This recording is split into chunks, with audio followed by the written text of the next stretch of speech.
Ya, asyadunya sudah, sunatnya sudah, asyadu hari Senin jam 7 pagi, sunatnya pada hari Jumat Agung, Masya tapi Allah. secara dunia nyata, tidak di sosmed. Alhamdulillah. Ya, yang saya mau tanya, umroh ini bertujuannya apa? Ya, Makanya saya tidak paham itu umrohnya. ya. Pasti nanti kau sadari, ternyata selama ini yang kau sembah, yang kau puja, hanyalah anaknya manusia.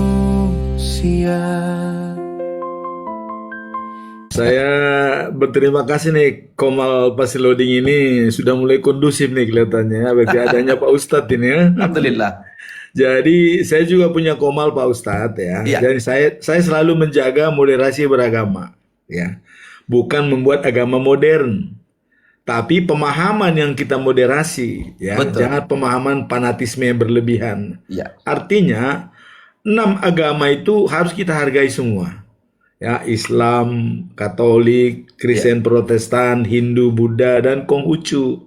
Karena masing-masing punya keyakinan tersendiri Iya. dan mengimaninya. Iya. Nah, jadi kalau kita campur ke agama lain, itu namanya intervensi. Tapi kalau memang itu perbandingan soal ilmu, nggak ada masalah. Iya. Tapi dengan syarat, jangan mengganggu keyakinan masing-masing. Nah ini. Iya.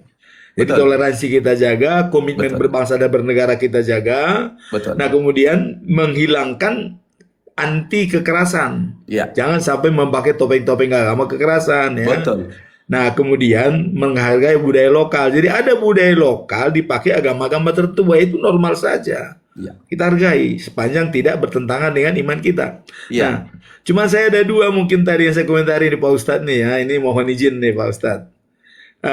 Mengenai Isa dan Yesus, saya melihat memang sebenarnya seharusnya sama ya, tidak beda karena Islam dan Kristen itu dilihat dari asal usul agama itu satu pokok dari atas ya.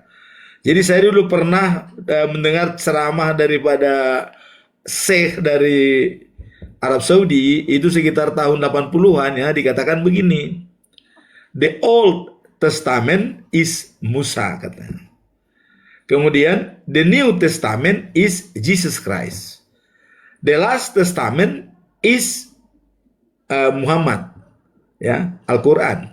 Nah, jadi ini semuanya satu rumpun. Iya. Nah, kalau dia satu rumpun, kenapa kok bisa bertentangan? Nah, ini masalahnya.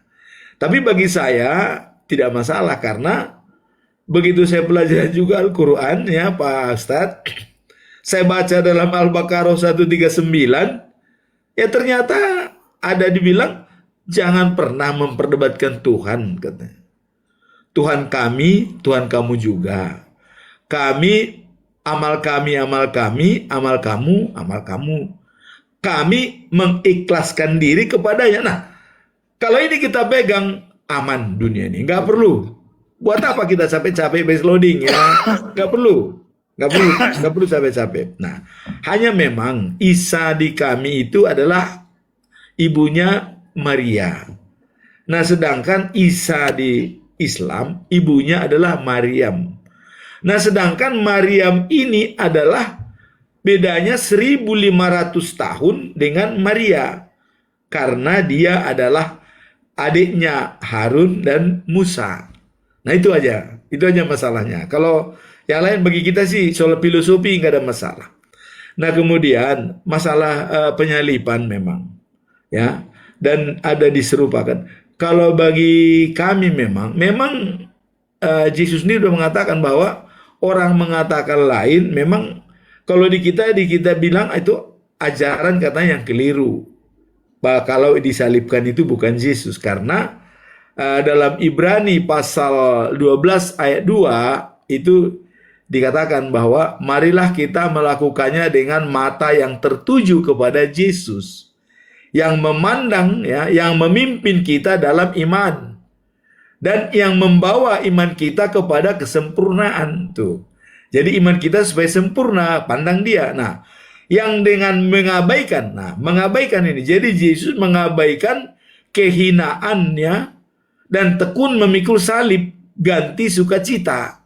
yang disediakan bagi dia yang sekarang duduk di sebelah kanan tahta Bapa. Duduk di sebelah kanan Allah Bapa. Artinya, dia tidak mempertimbangkan mau Bapa penderitaan itu disalibkan, enggak perlu dia pikirkan.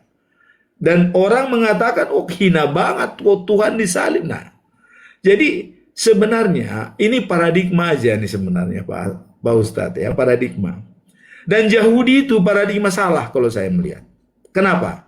Termasuk Judas Iskariot ini paradigma yang keliru. Kenapa? Judas Iskariot menganggap Yesus itu kuat. Tidak mungkin disalibkan. Mana mungkin? Karena dilihat perlakuannya selama ini kan, bisa mengusir setan, bisa menghidupkan manusia, memberikan makan 5.000 orang. Tidak mungkin dia bisa disalibkan. Yahudi salah persepsi. Nah, karena janji Allah dengan Daud ya, karena Daud kan ingin membangun bait suci. Datang Nathan, bangunlah. Kau sudah menang melawan Amalek dan melawan yang lain. Ya bangun. Tapi malam itu juga Allah memberikan kepada Nathan. Nathan, sampaikan kepada Daud. Bukan dia yang membangun bait suci bagiku, tapi anak kandungnya sendiri. Itu Raja Salomo. Nah kemudian ada lagi janji satu lagi. Dari keturunannya lah yang menjadi raja segala raja, pemerintahannya ada di kota Sion selama-lamanya. Nah, Yahudi paradigmanya keliru, stupid kalau menurut saya paradigma. Karena mereka menganggap raja dari segala raja tidak mungkin dikalahkan. Ternyata kedatangan dia pada saat ini untuk mengembalikan kemuliaan manusia yang sudah hilang, dirampas oleh Adam, ya, oleh iblis. Hilang kemuliaan, diusir dari Taman Eden. Nah, Allah mau datang ke dunia nggak bisa. Kenapa? Karena waktu di Gunung Sinai, dia sudah berjanji. Tidak bisa kami bertemu Musa dengan Allah. Kamu aja, kami takut, mati kami katanya. Bagaimana bisa bertemu? Malam dengan tiang api, siang dengan tiang awan, ya. Nah, jadi tidak mungkin kan bertemu, biar kamu saja. Allah mengatakan, oke Musa, biarkan mereka tidak mau bertemu dengan saya. Biar kamu aja. Yang penting mereka menurut apa kata saya, kata Allah kan. Nah, di situ oke. Jadi berarti manusia nggak boleh bertemu dengan Allah. Nah, karena janji itu nggak bisa bertemu dengan manusia, Allah berpikir Allah di sorga, bagaimana menyelamatkan umat ini? Nggak ada cara lain. Bagaimana caranya? Nah, kalau di Islam ada wahyu kan? Nah, terakhir ya. Nah, bagi kami caranya harus turun. Allah harus turun sebagai manusia. Kalau enggak, bagaimana bisa memperbaiki kelakuan mereka? Jadi kedatangan pertama itu sebenarnya waktu dijanjikan kepada Daud, raja dari segala raja, pemerintahnya di kota Sion, paradigma orang daripada Israel atau Yahudi, dia tidak boleh dikalahkan. Nah, begitu dia bilang, apa benar kau raja dari segala raja? Ya, coba buktikan kalau kau raja dari segala raja, katanya. Nah, ternyata Yesus tidak mau. Karena raja dari segala raja belum. Nanti kedua kalinya disitulah dia baru raja segala raja. Artinya penduduk bumi, penduduk surgawi, dan penduduk yang sudah berada di bawah tanah itu bersatu. Dan hanya satu Allah di situ. Di sana tidak ada gereja, tidak ada masjid, tidak ada puro. Di sana hanya bersembah kepada dia. Hanya dia satu-satunya yang esa, tidak ada yang lain. Nah itu. Nah disitulah dia raja segala raja, pemerintahnya di kota Sion. Nah itulah Yerusalem yang baru dalam Wahyu pasal 21 ayat 9. Ya, itu langit lama hilang, bumi lama hilang, datanglah langit baru, Yerusalem yang baru. Luasnya 2.400 km, panjang, lebar, dan tinggi. Ya mungkin 2,5 kali 2 pulau Jawa. Nah disitulah dia adakan itu. Dan itu nanti hari keberapa? Apakah hari kelima? Kalau hari kelima berarti 5.000 tahun 5.000. Kalau hari ketiga tahun 3.000. Kalau hari ke-6 tahun 6.000. Kenapa? Karena satu hari bagi Tuhan 1.000 tahun bagi manusia. Ya, apakah hari ke-7 datang? Berarti 7.000 tahun 7.000. Nah, jadi yang saya katakan di sini, kenapa Allah kok turun ke bumi? Kenapa dia? Karena bagaimana menyelamatkan manusia ini, nggak ada cara lain. Sebab cara pertama sudah dilakukan dengan air bah. Semua mati manusia. Dia berbicara dengan Nuh. Nuh, ini bikin bahtera. Manusia ini sudah bobrok semua. Saya akan bunuh semua, katanya. Terjadi air bah. Nah, terus bagaimana dia? Apakah dia lakukan lagi? Dia sudah berjanji. Karena adanya pelangi dibuatkan, itu adalah perjanjian Allah dengan manusia. Ada panas, ada hujan. Itulah pelangi. Nah, sehingga dengan perjanjian tidak lagi membuat manusia untuk dihanguskan, datanglah Allah. Begitu besar kasih Allah. Itulah Yohanes 3 ayat 16. Datang. Diturunkanlah dia menjadi manusia, yaitu Yesus. Nah, dan itu pun sudah dinyatakan, inilah anakku yang kukasihi, kepadanya aku berkenan. Nah, maka Yesus selalu mengatakan, aku tidak bisa berbuat sendiri kalau bukan dari Allah. Karena Allah bersama dengan aku bersama dengan dia. Aku tidak bisa berbuat sendiri, katanya. Walaupun dia dikatakan sebagai Tuhan. Nah, jadi sebenarnya ini menghormati yang sudah dikatakan oleh Allah bahwa dia mengirimkan anaknya yang tunggal. Artinya, Esa itu memang Esa. Makanya di kita Tritunggal itu Esa. Maka orang mengatakan 3 kepribadian, 1 hakikat. Bagi saya, ya, 1 kepribadian dan hakikat, tapi 3 esensi. Esensinya itu yaitu seperti segitiga sama sisi. Berapa segitiga? 3 sisinya. Berapa segitiganya? 1. Apakah 3 segitiga itu? Enggak, 1. Tapi sisinya 3. Ada anak, ada bapak. Itulah cara Allah untuk memudahkan manusia. Nah, kemudian pada waktu dia mau naik ke surga. Izin Pak. Mungkin kita durasi waktu ya. Gimana kalau ke poinnya aja langsung ke poin. Ini sedikit lagi, terakhir. Nah, kalau mau sekalian gereja. Pak, dari Kejadian sampai Wahyu Ini saja bukan kalau mau. gereja Pak ya, maaf. Setengah-setengah biar Ustadz juga bisa Kalau menanggapi begitu, bagus turun aja, begitu. turun aja Pak kalau gitu. Kalau saya emang nggak, saya karena senang melihat ini. Bu, kalau saya turun aja Bu. Silakan ke poinnya aja Pak, maksudnya. Silakan Kenapa? ke poinnya aja, silakan. Iya, makanya ini kan kita dari awal. Tadi kenapa Allah itu turun? Kan itu pertanyaan tadi. Nggak mungkin lah Yesus itu Tuhan.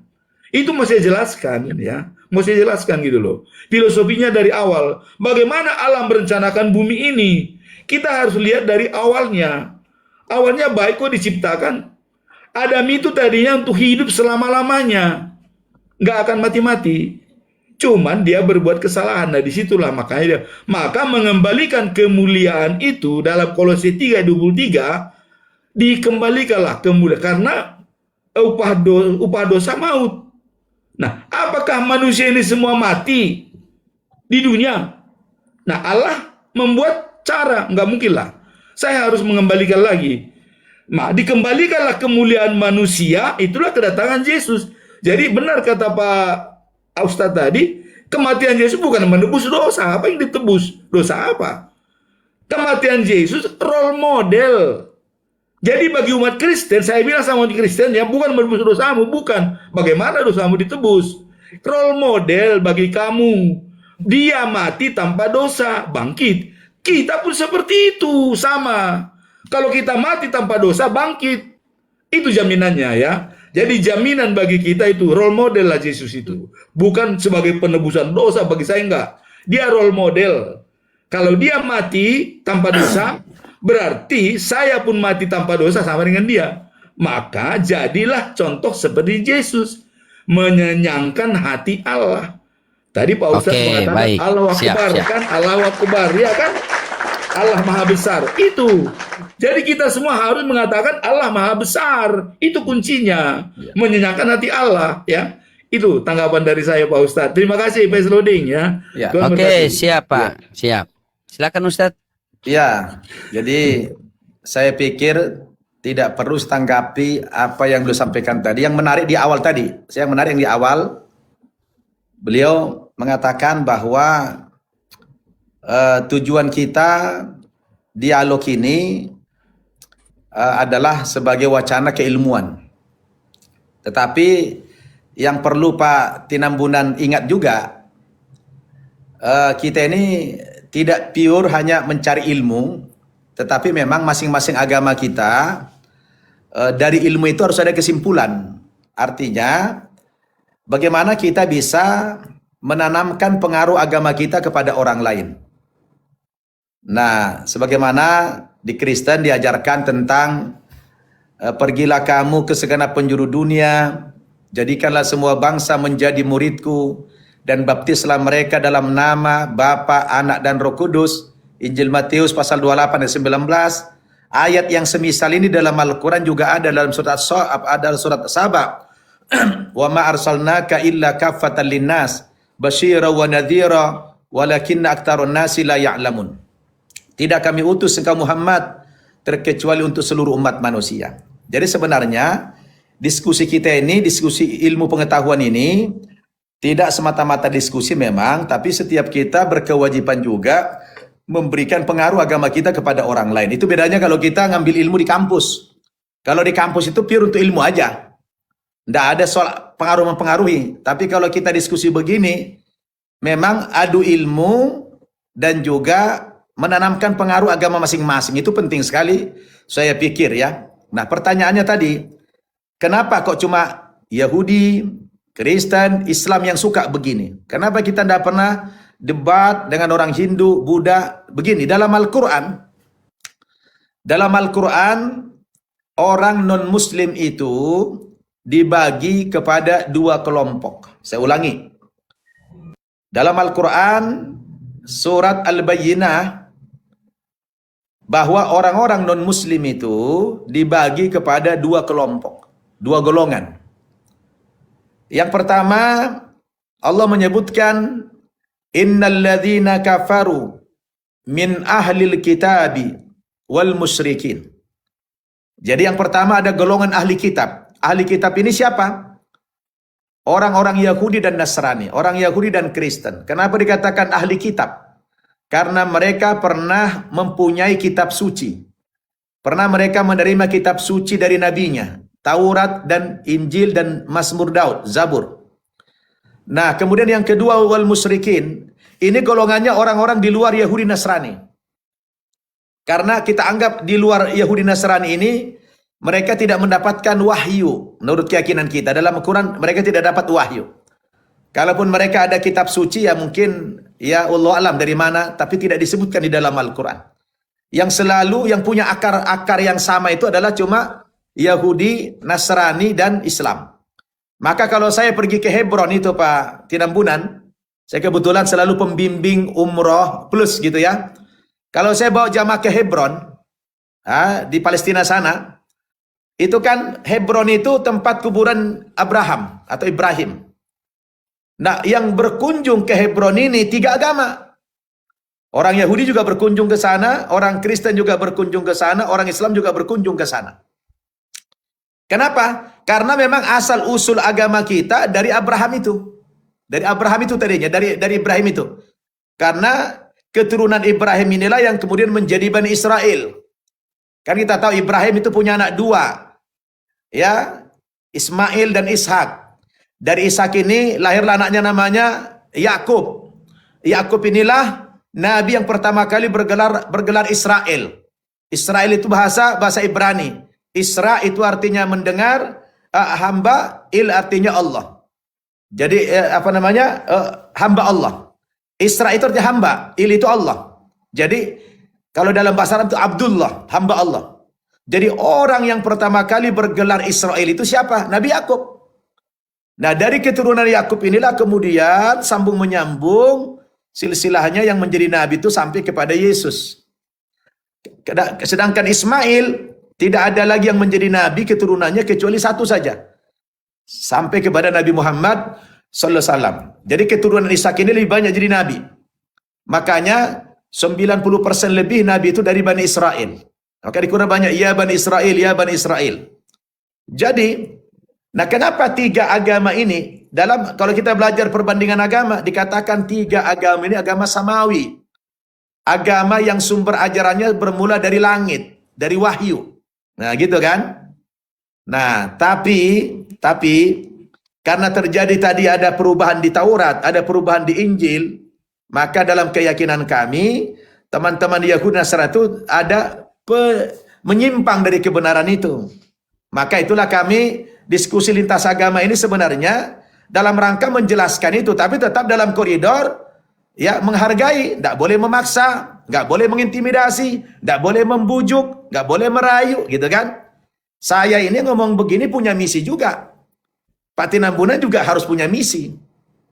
Ya, saya pikir tidak betul itu Pak Tinambunan kalau tidak punya misi.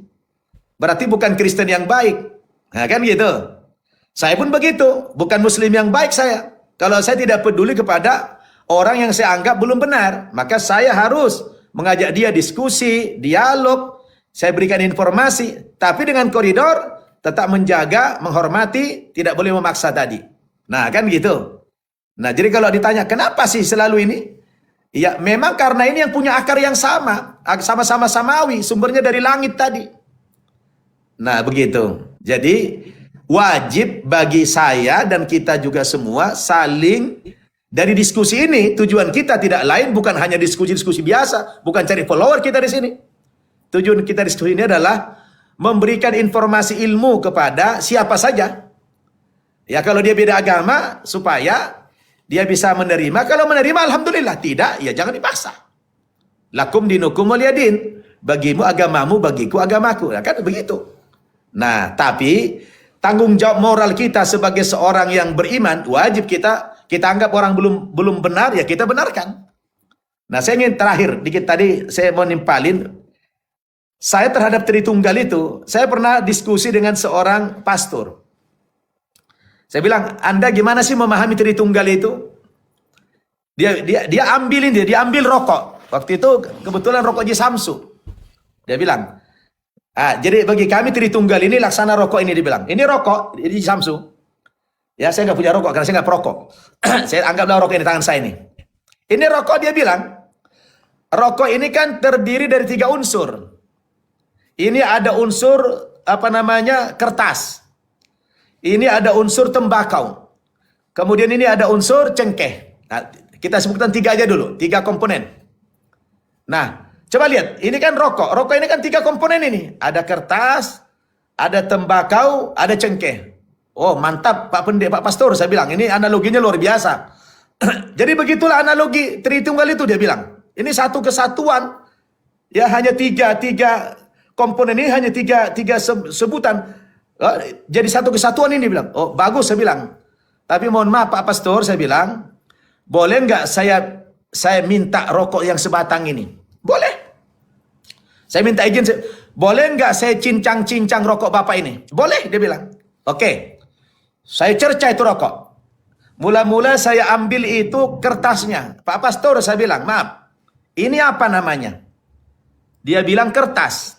Benar ini kertas? Benar. Rokok bukan ini? Ya tidak. Ya kertas. Oke, 1. Yang kedua, saya ambil tembakaunya. Kalau ini Pak Pastor apa? Dia bilang tembakau. Rokok bukan ini? Ya tidak, tembakau. Oke. Lalu yang ketiga, saya ambil cengkehnya. Ini apa Pak Pastor? Dia bilang cengkeh. Rokok bukan? Bukan. Jadi rupanya dia menjadi rokok kalau dijadi satu-satu. Ketika unsur-unsurnya dipisah, dia kembali ke zatnya masing-masing. Tidak lagi bernama rokok. Dia menjadi bernama kertas, bernama tembakau, bernama cengkeh. Saya bilang, bagaimana Anda memahami konsep seperti itu? Oke, kalau ketika menyatu, oke, mungkin masuk akal. Tapi ketika sudah dipisah unsur-unsurnya, kok namanya bukan rokok lagi? Dia kembali kepada nama aslinya. Namanya menjadi tembakau, namanya menjadi kertas, namanya menjadi cengkeh. Dan Tuhannya mana di situ? Nah, rokoknya mana? Nah, jadi disitulah menarik tadi dari penjelasan Pak Tinambunan. Tapi saya ingin kasih balasan analogi itu. Artinya, semestinya Tuhan itu tidak berubah-ubah dalam bentuk apapun, ya kan? Mau dikasih analogi apapun tidak boleh berubah-ubah. Dia harus konsisten.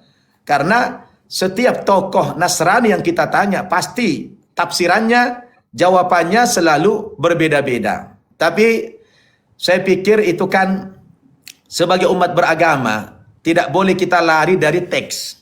Karena Pak Tinambunan beragama harus kembali kepada teks. Kalau sudah kembali kepada teks, maka bolehlah kacau pikiran kita. Kenapa? Karena di situ saling kontradiksi. saling bertabrakan. Di satu sisi dikatakan dia cuma anak Allah, satu sisi dia dikatakan sebagai utusan Allah, di sisi lain dia katakan sebagai Tuhan. Jadi ini menjadi, saya pikir, rumit. Memahami konsep ini jadi rumit jadinya. Maka di dalam Islam, dalam Al-Quran, konsep Tuhan dalam Islam itu tidak rumit, sederhana sekali. Tuhanmu berapa? Satu. Satu ya sudah, satu tidak berbilang. Gitu kan? Mudah. Anak kecil pun ditanya, Tuhan berapa? Satu sudah. Tidak multi tafsir. Maka semua ayat-ayat yang berkaitan dengan keimanan dalam Al-Quran itu disebut qat'i. Qat'i itu apa? Tegas, tidak bertele-tele, tidak multi tafsir. Dia qat'i. Ya, qat'iud dalalah. Kalau kita belajar ilmu Quran namanya qat'iud dalalah. Dalilnya itu tegas, jelas, tidak bertele-tele, tidak multi tafsir. Bukan zonni. Kalau zonni itu adalah masih dalam penafsiran, masih prasangka, belum mutlak. Begitu. Maka ayat-ayat yang berkaitan dengan keimanan tentang ketuhanan dalam Quran itu tidak ada yang multi tafsir. Qul huwallahu ahad. Katakan ya Muhammad, Allah itu satu. Allah itu esa. Ya. Lam yalid. Tuhan itu tidak lahir. Nah, sesuatu yang lahir bukan Tuhan. Walam yulad, dan juga tidak dilahirkan. Tuhan itu tidak beranak dan juga tidak diperanak. Walam yakul lahu kufuwan ahad, yang namanya Tuhan itu tidak mungkin sama dengan ciptaannya, tidak mungkin sama dengan makhluk. Ya, makanya Tuhan itu tidak menampakkan dirinya di muka bumi ini. Kalau Tuhan menampakkan dirinya dengan manusia, berarti dia sama dengan makhluk. Ah, itu menyalahi. Ya, jadi saya ingin maaf tuh. Jadi kita diskusi begini, jangan menyinggung orang lain, tetapi tetap tujuan kita dalam rangka menginformasikan ilmu ini. Dalam rangka apa? Dalam rangka menanamkan pengaruh agama kita kepada orang yang belum seiman dengan kita, yang menurut kita, supaya orang itu kita selamatkan. Yang dalam bahasa agama kami, kata Nabi, la ayyahdiyakallahu bika rajulan wahida khairul laka minad dunya wa ma fiha. Kalau dengan perantaraanmu ada orang masuk Islam, dapat hidayah, dapat petunjuk dari Allah, maka kamu mendapatkan nilai lebih baik daripada dunia dan segala isinya. Sebetulnya itulah tujuannya saya ikut nimbrung di sini. Jadi saya ini bukan hanya diskusi biasa-biasa saja. Saya ingin juga mempengaruhi Pak Tinambunan supaya dapat hidayah begitu. Begitu juga Pak Waru, begitu juga dengan Pak Jemi gitu kan. Tapi sebatas penyampaian, sebatas ilmu. Wa ma alaina illal balagul mubin. Kami hanya menyampaikan, tidak ada kewajiban kami mengislamkan orang. Orang itu akan masuk Islam apa tidak? Kalau ada petunjuk dari Allah, kalau ada hidayah dari Allah, maka bahasa Quran itu wa qulil haqqu mir rabbikum, katakan ya Muhammad, kebenaran datang dari Tuhanmu. Faman syaa'a falyu'min, siapa yang mau beriman silakan dia beriman. Wa man syaa'a falyakfur, siapa yang mau ingkar silakan dia ingkar, ya. Diberikan kebebasan oleh Allah Subhanahu wa taala. Tapi kami sebagai umat Islam wajib bagi saya, wajib bagi seluruh ulama-ulama, wajib bagi seluruh umat Islam namanya berdakwah. Berdakwah mengajak orang kepada kebenaran. Jadi itulah tujuan kita. Sebagaimana juga Pak Tinambunan diwajibkan menyampaikan agamanya kepada orang belum seagama. Tinggal kita adu argumen, adu ilmu, adu kekuatan, pengaruh, kan begitu. Bukan adu fisik, bukan adu jotos, tapi adu pengaruh tadi. Kira-kira yang mana yang benar. Nah, begitu. Jadi penting saya pikir para pendengar ini memahami tujuan kita diskusi ini bukan cari follower. Tapi tujuan kita adalah mengajarkan ilmu pengetahuan, memberikan informasi yang benar kepada umat. Baik dia muslim maupun dia non-muslim. Dan kita kita memang nggak pernah nyinggung Hindu, Buddha, Konghucu, nggak pernah. Karena kita beda akar sejarah dengan mereka. Kita saja yang muslim, Islam dan Kristen ini. Maka kita nggak perlu saling singgung-menyinggung. Hal yang begini biasa saja. Ya, silakan tadi Pak Tinambunan memberikan pengaruh agamanya, silakan aja, nggak apa-apa. Ya. Nah, ya begitu. Saya bisa tanggapi mungkin Pak Ustadz dikit ya. Boleh Pak. Izin sebentar boleh, Bunda? Sebentar Pak. Ustadz mungkin bisa diluruskan. Tadi ada narasi dari Pak Tambunan bahwa Maria di Tinambunan bukan Tambunan. Ya, Tinambunan di dalam Maria di dalam Bible dengan Maryam itu katanya beda. Karena katanya berapa ribu tahun tadi Bunda dengar. Silakan Pak, mungkin bisa 1550 tahun bedanya. Ya, bisa diluruskan. Ya. Pak Tinambunan. Ya, baik. Sama sekali tidak ada perbedaan antara Maryam dan Maria tadi. Ya. Jadi Maria itu nama yang diambil dari bahasa Ibrani. Bahasa di Quran bahasa Arab namanya Maryam. Maka Bapak harus baca Al-Quran, baca Bible. Jadi di konfrontir ini nanti akan sama dia, akan sama. Coba. Nah, coba dibuka ini. Apakah itu Maria yang beda atau yang sama? Ya. Pasti sama. Marianya dengan Maryam itu sama. Yesus dengan Isa itu sama. Ya. Assalamualaikum Ustaz Baban. Maaf bergabung. Ya, Waalaikumsalam ya. Bang Dery, Ustaz Dery. Ya. Ya, sebentar Ustaz Dery ya. Jadi kita lagi menanggapi Pak Tinambunan ini. Saya pikir tidak ada Maria-Maria yang lain yang pernah melahirkan Yesus, tidak ada. Satu-satunya ada Maria Magdalena, tapi itu sezaman juga.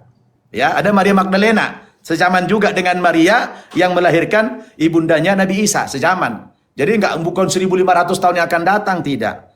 Jadi itu hanya lagi-lagi hanya perbedaan bahasa saja. Di Quran Maryam namanya, di Injil Maria namanya. Sama, oknumnya sama. Kenapa? Karena sama-sama melahirkan Yesus. Kecuali Maryam itu anaknya bukan Yesus, bukan Isa. Nah kan gitu. Kalau itu baru kita saya terima. Tapi karena Maryam dalam Quran anaknya bernama Isa, Maria dalam Bible bernama Yesus. Nah oknumnya sama. Dari mana kita bisa menemukan itu? Dari kata-kata yang ditemukan di Bible sama di Al-Quran. Contoh, ya, benar nggak Yesus itu dipertuhan oleh orang Kristen? Benar.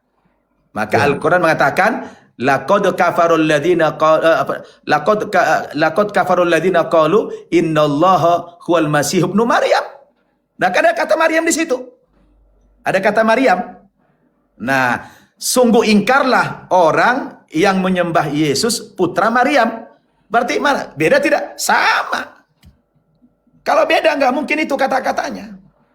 Nah, jadi mungkin itu tolong dirubah itu Pak Tinambunan pemikiran itu tidak ada bedanya Maryam dalam Quran dengan Maria dalam Injil. Nggak ada bedanya, sama oknumnya itu. Hanya beda bahasa saja. Ada pertanyaan saya mungkin satu Pak Ustadz. Boleh. Apakah Maryam itu benar saudaranya Harun, anaknya Imran dan Musa? Nah itu pertanyaan saya. Ya. Karena saya lihat itu katanya dia saudaranya Harun dan anaknya Imran. Betul. Imran itu kan ayahnya Harun dan Musa. Betul. Maryam, tiga anaknya. Maryam, Harun, dan Musa. Jadi saudara di sini Pak Tinambunan. Pak Tinambunan, kita tidak boleh menganggap saudara hanya sejaman saja segini, jangan. Inilah kadang-kadang kekeliruan kita. Saya juga punya opung misalnya, itu opung saya misalnya. Iya. Jadi apakah harus sejaman? Tidak. Dianggap saudara itu apa harus sejaman? Kan belum tentu. Hitana jolo di Toba sana kita biaya hita di Toba sana. Opung kita sudah istilah, maaf ini pakai bahasa nih, bahasa Jerman ini lah. Iya kan? Jadi yang namanya saudara itu tidak harus sejaman. Ya, nah kalau itu penjelasan mungkin saya bisa dianulir ya, supaya paradigma itu jangan lagi kita pakai paradigma salah itu salah. Saudaranya Harun ya. Jadi itu yang saudara Harun berarti tidak harus sejaman kan? Ya. Jadi mengenai visi nih Pak Ustadz, mengenai visi saya sendiri punya tujuan ya, karena Yahudi, Kristen, Islam ini kakak beradik. Ngapain kita kajak-kajak lagi masuk agama kita? Dia juga udah punya Tuhan, ini punya Tuhan, dan yang Esa gitu. Nah, tapi kita memang membawa kepada orang yang masih punya agama, yang belum punya agama gitu ya. Kalau ini Pak Tinambunan saya bantai nih. Coba gimana? Berarti Pak Tinambunan nggak praktek Injil Matius pasal 28 itu menyalahi Pak Tinambunan itu. Kalau Pak Tinambunan punya keyakinan begitu, berarti Pak Tinambunan sudah melanggar ayat itu. Tapi orang yang belum beragama, Pak. Ya? Orang yang belum beragama, kalau sudah dia memuliakan Tuhan, ngapain? Karena begini, di Roma dibilang yang belum seagama, bukan tidak beragama. Yang Makanya Iya. pergilah kamu ke segenap penjuru dunia. Boleh, Jadikan boleh. semua bangsa menjadi muridku. Semua bangsa. Betul. Mau dia Betul. beragama, tidak punya beragama, yang belum mengenal itu harus. Jadi Betul. nanti Jadi, Patinambunan tapi gini, bisa tapi gini, dihantam Pak sama orang Ustadz. Kristen juga nanti Bapak nanti. Kalau begitu Tapi gini Pak pemahamannya. Ustadz, Itu kan ayat begini, Pak Injil ya. Ustadz. Sebab ada perbedaan dalam Roma 14 ya. Itu kan banyak orang menghakimi. Tapi apa kata Yesus? Apa katanya? Kalau ada orang yang berpantang sebagian makanan dan menghitung hari-hari raya untuk keagamannya, jangan ganggu. Kalau dia memuji dan memuliakan aku. Saya dengan itu nggak mungkin saya ambil lagi loh, dia masuk saya ngapain? Yesus sudah mengatakan, biarkan. Kalau ada orang memakan semua makanan tanpa dilarang, biarkan. Kalau dia memuji dan memuliakan aku. Jadi kuncinya, utara sejati kita adalah Allah yang Maha Kuasa. Itu kuncinya Pak Ustadz. Kalau utara sejatinya Islam sudah itu, ngapain kita ajak-ajak lagi? Juga Islam kepada Kristen, sudah itu utara sejatinya. Yahudi itu, ngapain? Kita kan menentukan utara sejati. Utara sejati itu adalah Allah yang Maha Kuasa dan Maha Besar. Karena di kita juga titah pertama ya. Jadi kalau jangan pernah ada Allah lain di luar daripada aku, kan gitu. Nah kalau disamakan asyhadu alla la ilaha illallah kan. Nah, tiada Tuhan selain Allah. Kami juga begitu di dalam firman hukum 1. Tidak ada Allah lain selain daripada aku. Itu dikatakan.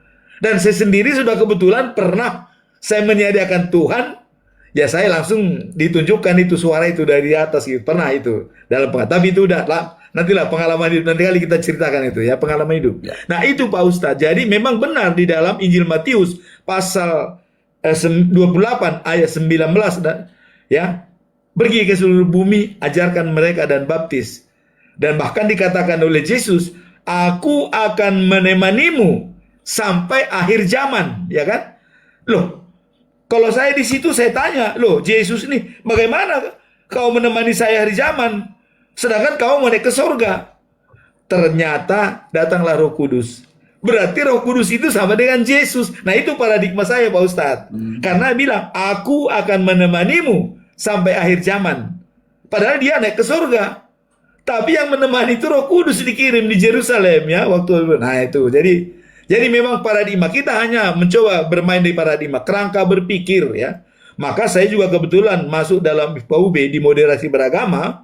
Saya maka pembicara tidak boleh mengganggu akidah dari atau keyakinan masing-masing yang sudah punya agama. Biarkan, jangan ganggu dia. Kita moderasi beragama menjaga jalan tengah dan bagaimana supaya kita rukun. Begitu Pak Ustadz. Nah itu tanggapan saya ya. Ya terima kasih Pak Besloading nih. Ya, saya pikir konsep moderasi beragama itu bukan berarti kita terhalang dalam menjalankan kewajiban dakwah, kewajiban agama masing-masing. Saya pikir maksud daripada kerukunan di sini sebenarnya lebih kepada ya tidak boleh saling menyinggung.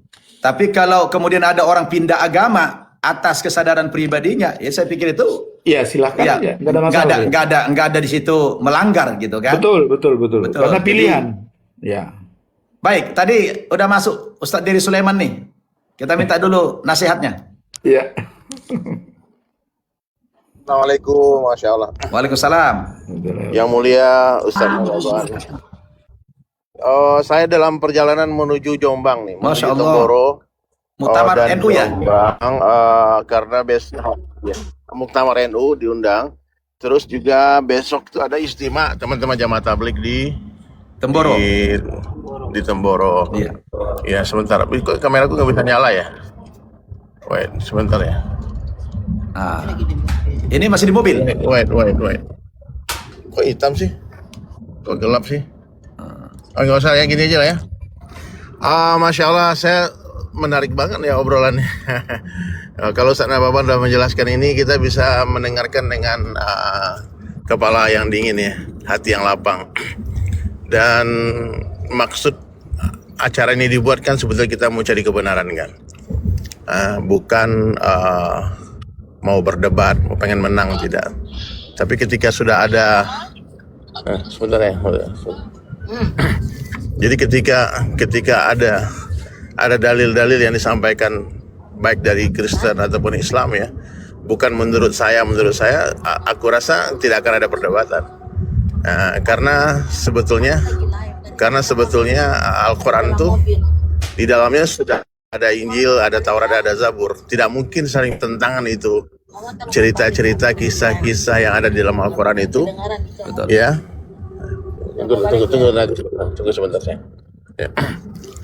Ya, tidak mungkin. Jadi tapi kalau sudah ada satu orang yang mengatakan menurut pendapat saya, menurut pengalaman saya, itu jadi akan terjadi perdebatan nanti.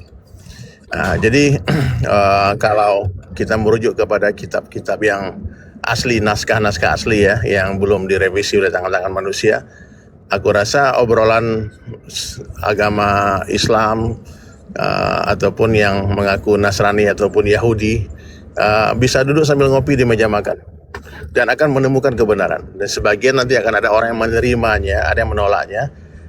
Dan ya itu, dakwah ini akan sampai kepada setiap pintu-pintu rumah manusia dimanapun.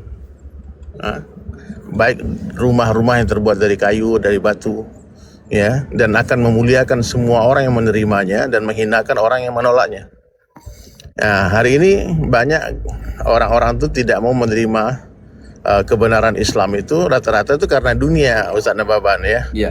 Gara-gara takut kehilangan jamaah, kehilangan penghasilan, penghilangan apa kata orang.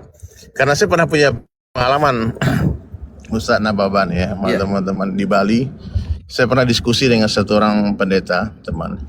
Kan diskusi, saya katakan itu debat ya. Jadi saya satu hari di Denpasar ada satu pendeta, satu ruko di Jalan Gunung Sebutan, saya masih ingat. Saya sengaja waktu itu jalan-jalan keliling, bisa kan keliling jauh lah kan. Dakwah itu kalau ikut cara Nabi itu bukan duduk ceramah di TV, di radio, tapi harus datang seperti gerak para misionaris itu dari rumah ke rumah, pintu ke pintu ya. Tapi kita betul-betul menanamkan tauhid, bukan merayu dengan iming-iming dunia. Itu harus hati-hati. Jadi kalau kamu aku sekolahin, kamu masuk Islam ya, kamu aku ya. Itu bukan begitu dakwah Nabi. Dakwah Nabi itu betul-betul tentang mentauhidkan Allah, mengesahkan Allah, mengagungkan Allah, mengajak semua orang untuk takut hanya kepada Allah, meminta hanya kepada Allah dan berharap hanya kepada Allah, dan tidak ada sekutu, tidak ada kesyirikan sedikit pun. Itu dakwah seluruh Nabi, dari Nabi Adam AS sampai baginda Rasulullah SAW.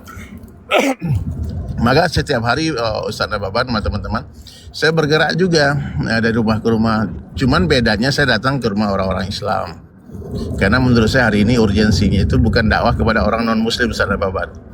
Ya, hari ini kalau kita menceritakan indahnya Islam kepada orang non-muslim, maaf ya, kita nih sering ditertawakan, Ustaz Nababan. Seperti orang jual obat kurap, tapi kita kurapan.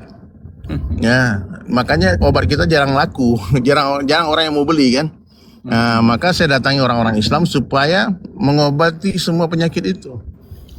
Sebelum mengajak orang berteduh ke rumah kita harus dibenarkan dulu, jangan sampai bocor atapnya. Iya, betul. Ini hujan lebat di luar, ayo masuk. Sudah masuk, ternyata basah juga di dalam, makanya dia keluar lagi. Berapa banyak kita mendengar kabar orang awalnya masuk Islam, kemudian dia keluar lagi. Karena dia pikir sama aja, Sami Mawon katanya di dalam mau di luar basah juga kan. Makanya kenapa teman-teman jamaah tabligh itu dakwahnya bukan kepada orang Kristen atau agama lain, tapi kepada orang Islam sendiri. Karena mengislamkan orang Islam itu jauh lebih susah daripada mengislamkan orang Kristen. Betul. Saya alhamdulillah Ustaz Nababannya, teman-teman saya yang Kristen saya ajak masuk Islam, jarang sekali yang nolak. Jarang ada yang nolak, tapi sedikit yang nolak. Hampir semuanya mengatakan, insya Allah Ustaz, makasih udah ngajak saya. Hampir bilang gitu. Ada sebagian besar ikut, ya sebagian besar. Sampai saya dibilang diberi julukan Kristen Hunter sama orang-orang Kristen kan. Tapi bukan itu maksudnya. Saya nggak pernah memburu orang Kristen, tapi ternyata teman-teman saya yang cindo-cindo yang Kristen, dia suka datang ke rumah dan berdialog dengan saya dan kemudian bertanya tentang Islam yang betul itu gimana sih? Saya bilang jangan lihat saya. Kalau kamu mau belajar Islam yang benar, kamu pelajari Al-Quran, pelajari hadis-hadis Nabi, baca sirah Nabawiyah, kamu pelajari tentang kehidupan Nabi Muhammad SAW, you will fall in love to him. Kamu akan jatuh cinta kepada Rasulullah SAW. Manusia yang tidak pernah berdusta sekalipun seumur hidupnya. Insan kamil, manusia sempurna. Pemimpin Nabi, the last messenger of Allah. Nabi yang terakhir. Setelah dikatakan angguk-angguk, setelah ditanya Allah itu Tuhan, Nabi Muhammad itu Nabi, semua mengatakan yakin. Itu sebetulnya kan ketika orang mengakui Nabi Muhammad itu dengan panggilan Nabi, maaf ya, ada orang Kristen tiba-tiba dia bilang Nabi Muhammad, sebetulnya dia sudah Islam otomatis waktu itu juga, karena dia telah mengakui kenabian Nabi Muhammad, kan gitu. Nah, jadi ad-dinu yusrun, agama itu mudah. Hari ini kita kadang-kadang mempersulit orang untuk masuk Kristen, untuk masuk Islam. Hari ini kita membuat orang susah untuk bersyahadat, kita menghalangi mereka.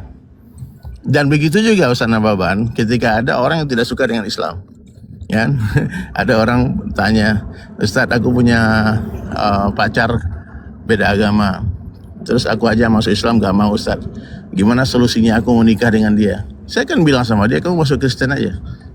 Dia bilang, kok gitu? Ya minimal berkuranglah satu orang Islam yang tidak berkualitas kan. Ya, untuk mencari orang yang kamu cintai aja kamu nggak tahu. Yang mestinya kan orang yang paham agama, yang dicari pertama agamanya kan, bukan kecantikannya. Karena cantik sementara, tampan sementara, harta bisa habis, ya. Ketampanan akan hilang dengan tua. Nah, makanya teman-teman yang nonton nih ya, berapa 30.000 orang mungkin nonton berapa. Kalau mencintai seseorang tuh yang pertama lihat agamanya dulu, ya. Yang Kristen kau cintailah sama Kristen, jangan cari agama Islam. Karena bagaimana mungkin kita bisa mencintai seseorang yang kita yakini tidak bisa bersama-sama dengan kita di akhirat nanti. Betul. Karena hakikat pernikahan itu nanti di surga. Jadi Ustaz, ketika aku live di TikTok ya, ada orang yang mau login, alhamdulillah login, ayo bismillah. Saya udah data di live-ku udah 93 orang yang login tanpa aku ajak, tanpa mereka yang menawarkan diri untuk masuk Islam.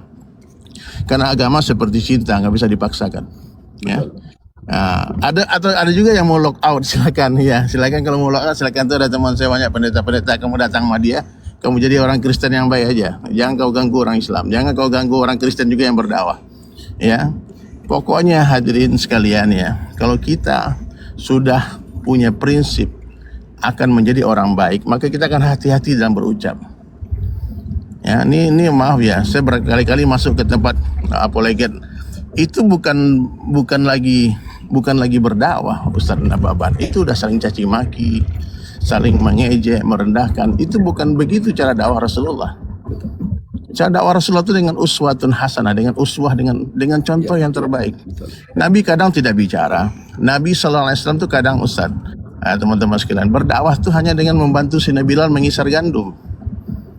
Gak ada Nabi mengajarkan satu ayat, satu hadis pun, tapi dengan ucapan, dengan perbuatan. Bilal, hari ini gimana orang mau tertarik dengan Islam kalau akhlak kita tidak baik? Nah, maka teman-teman sekalian ya, mari ya, saya mengajak kepada semua yang hadir di sini, ayolah open your heart, buka hatimu ya, karena seterang apapun cahaya matahari akan terlihat gelap bagi orang menutup matanya. Seindah apapun tutur kata seorang dai, seorang nabi, tidak akan terlihat, tidak akan bermanfaat apapun bagi orang-orang yang menutup mata hatinya. Ya, matahari terang ini, tapi kalau kita tutup mata kita, maka akan terlihat gelap. Maka semua yang hadir di sini, ayo buka mata. Lihat, ini hak, ini kebenaran Islam, agama yang sempurna. Nah, memiliki seorang nabi yang sempurna, yang membenarkan kenabian Isa alaihissalam, yang membenarkan kenabian Musa alaihissalam. Kata Rasulullah SAW, aku datang bukan untuk menghancurkan bangunan. Ibaratkan agama itu, din itu, Islam itu sebagai sebuah bangunan. Aku adalah batu bata terakhir yang menyempurnakan bangunan itu. Nah, jadi tidak mungkin ya ajaran tauhid ini berubah-ubah kecuali dirubah. Nah, jadi Allah itu ahad, satu, la ilaha illallah, la ilaha illallah. Itulah dakwah tauhid dari Nabi Adam alaihissalam sampai Nabi Muhammad sallallahu alaihi wasallam. Semua nabi mengagungkan Allah, mengesahkan Allah, mengajak kepada semua umat untuk meyakini bahwasanya api tidak bisa membakar tanpa izin Allah, pedang tidak bisa melukai tanpa izin Allah, air sungai tidak bisa menghanyutkan tanpa izin Allah. La ilaha illallah. Jadi Allah itu berkuasa, hadirin sekalian, menciptakan manusia suka-sukanya aja melalui pernikahan. Ada ayah, ada ibunya seperti kita.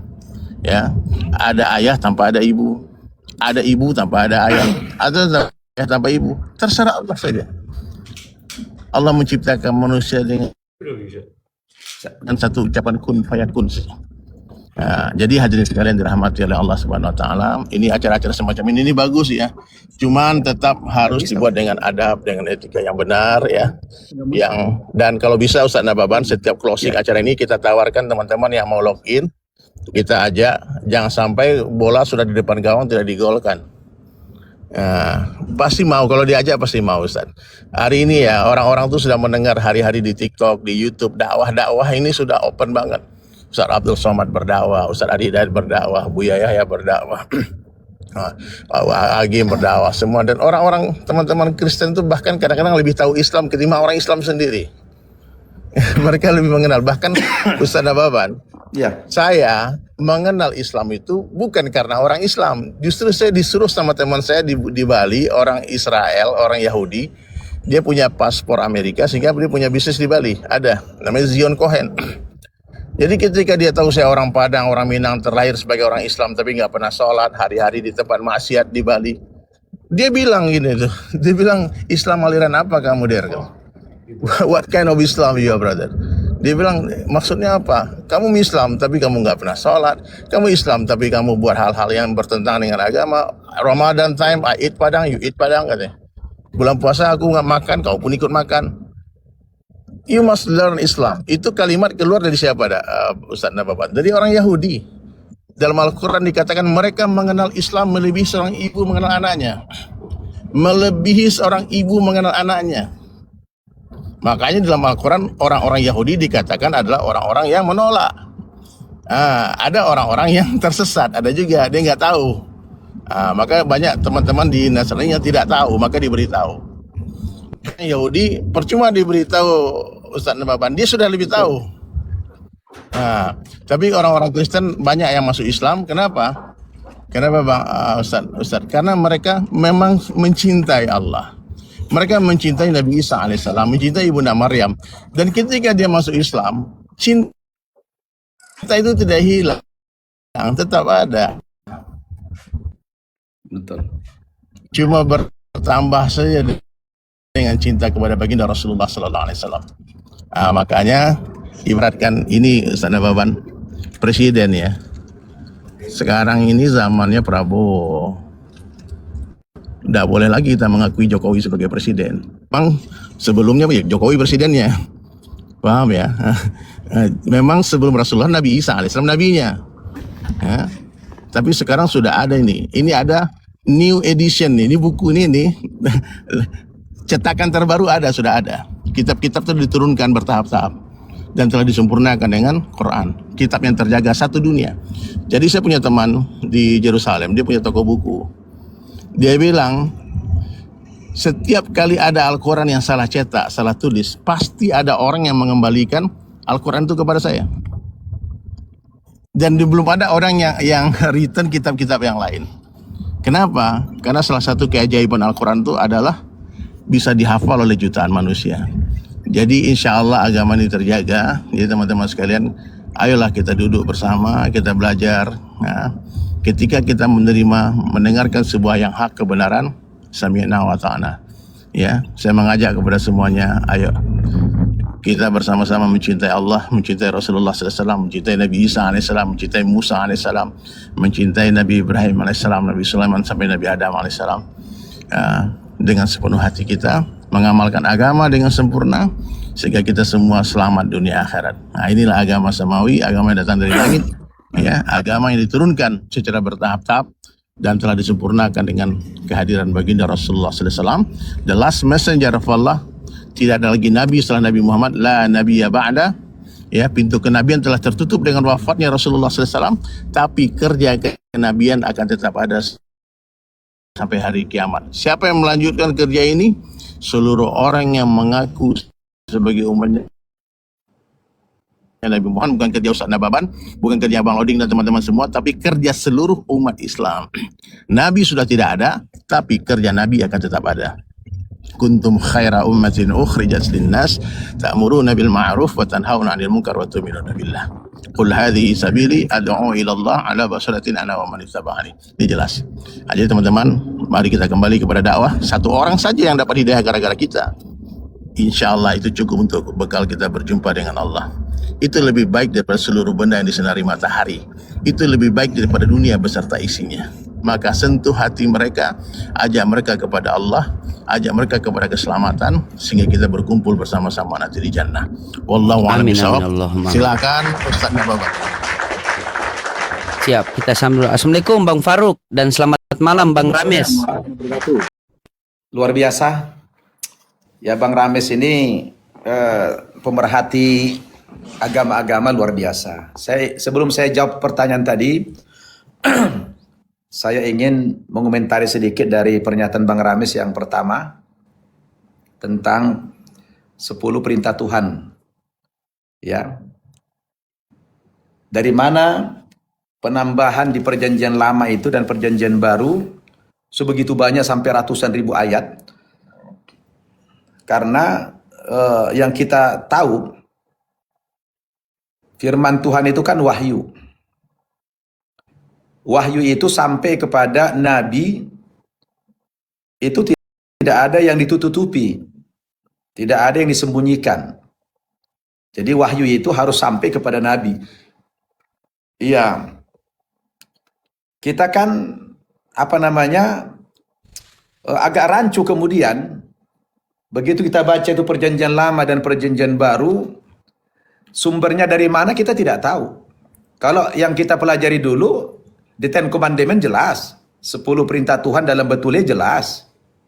Tapi kitab Kejadian, kitab Keluaran, kitab Imamat, kitab Ulangan, itu dari mana itu sumber-sumbernya itu? Ini yang kita harus tanyakan ini. Ya, dari mana sumber-sumber itu? Wahyunya dari mana? Sistem periwayatannya bagaimana? Nah, kalau Al-Quran itu kan jelas. Malaikat Jibril ditugaskan oleh Allah membawa wahyu dari langit sana, disampaikan tidak dalam bentuk tertulis, ya, tapi dalam bentuk kalam, kata-kata. Kata-kata itu kan bisa dibuat huruf. Nah, saya ngomong begini, saya bicara begini, bisa nggak dibuat huruf? Bisa. Tapi hurufnya dalam kata-kata kelihatan tidak? Tidak. Kita kan tidak bisa melihat kata-kata saya dalam bentuk huruf, kan tidak ada.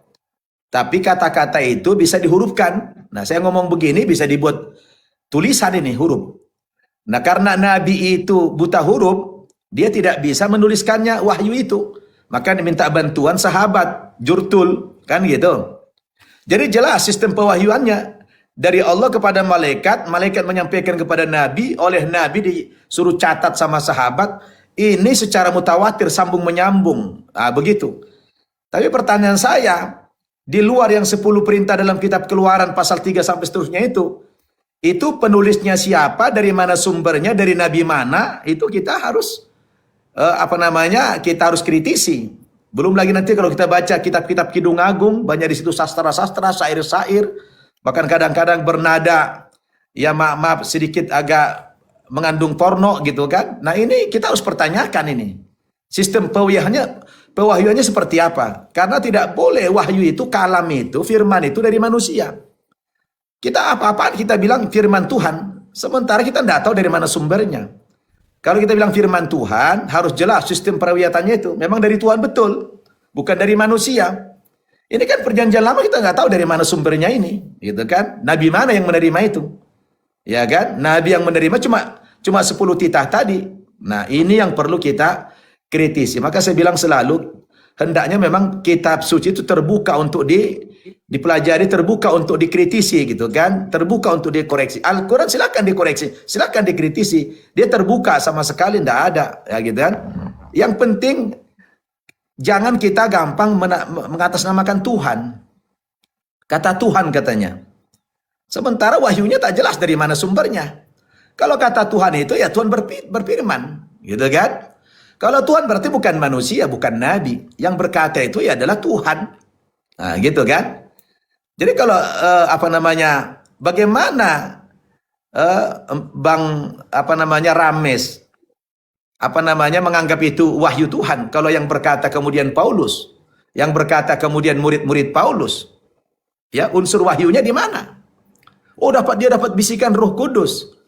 Ya, itu kan klaim sepihak. Nah, semestinya susunan kata-kata, redaksi, kita kan bisa tahu itu, Bang. Dari redaksi saja kita sudah bisa menilai ini pasti perkataan manusia, bukan perkataan Tuhan. Nggak begitulah bahasa Tuhan. Nah, beda dengan bahasa Quran. Coba lihat, itu betul-betul bukan bahasa manusia, bahasa Tuhan. Karena sangat tinggi sekali, nilai kesastraannya tinggi sekali.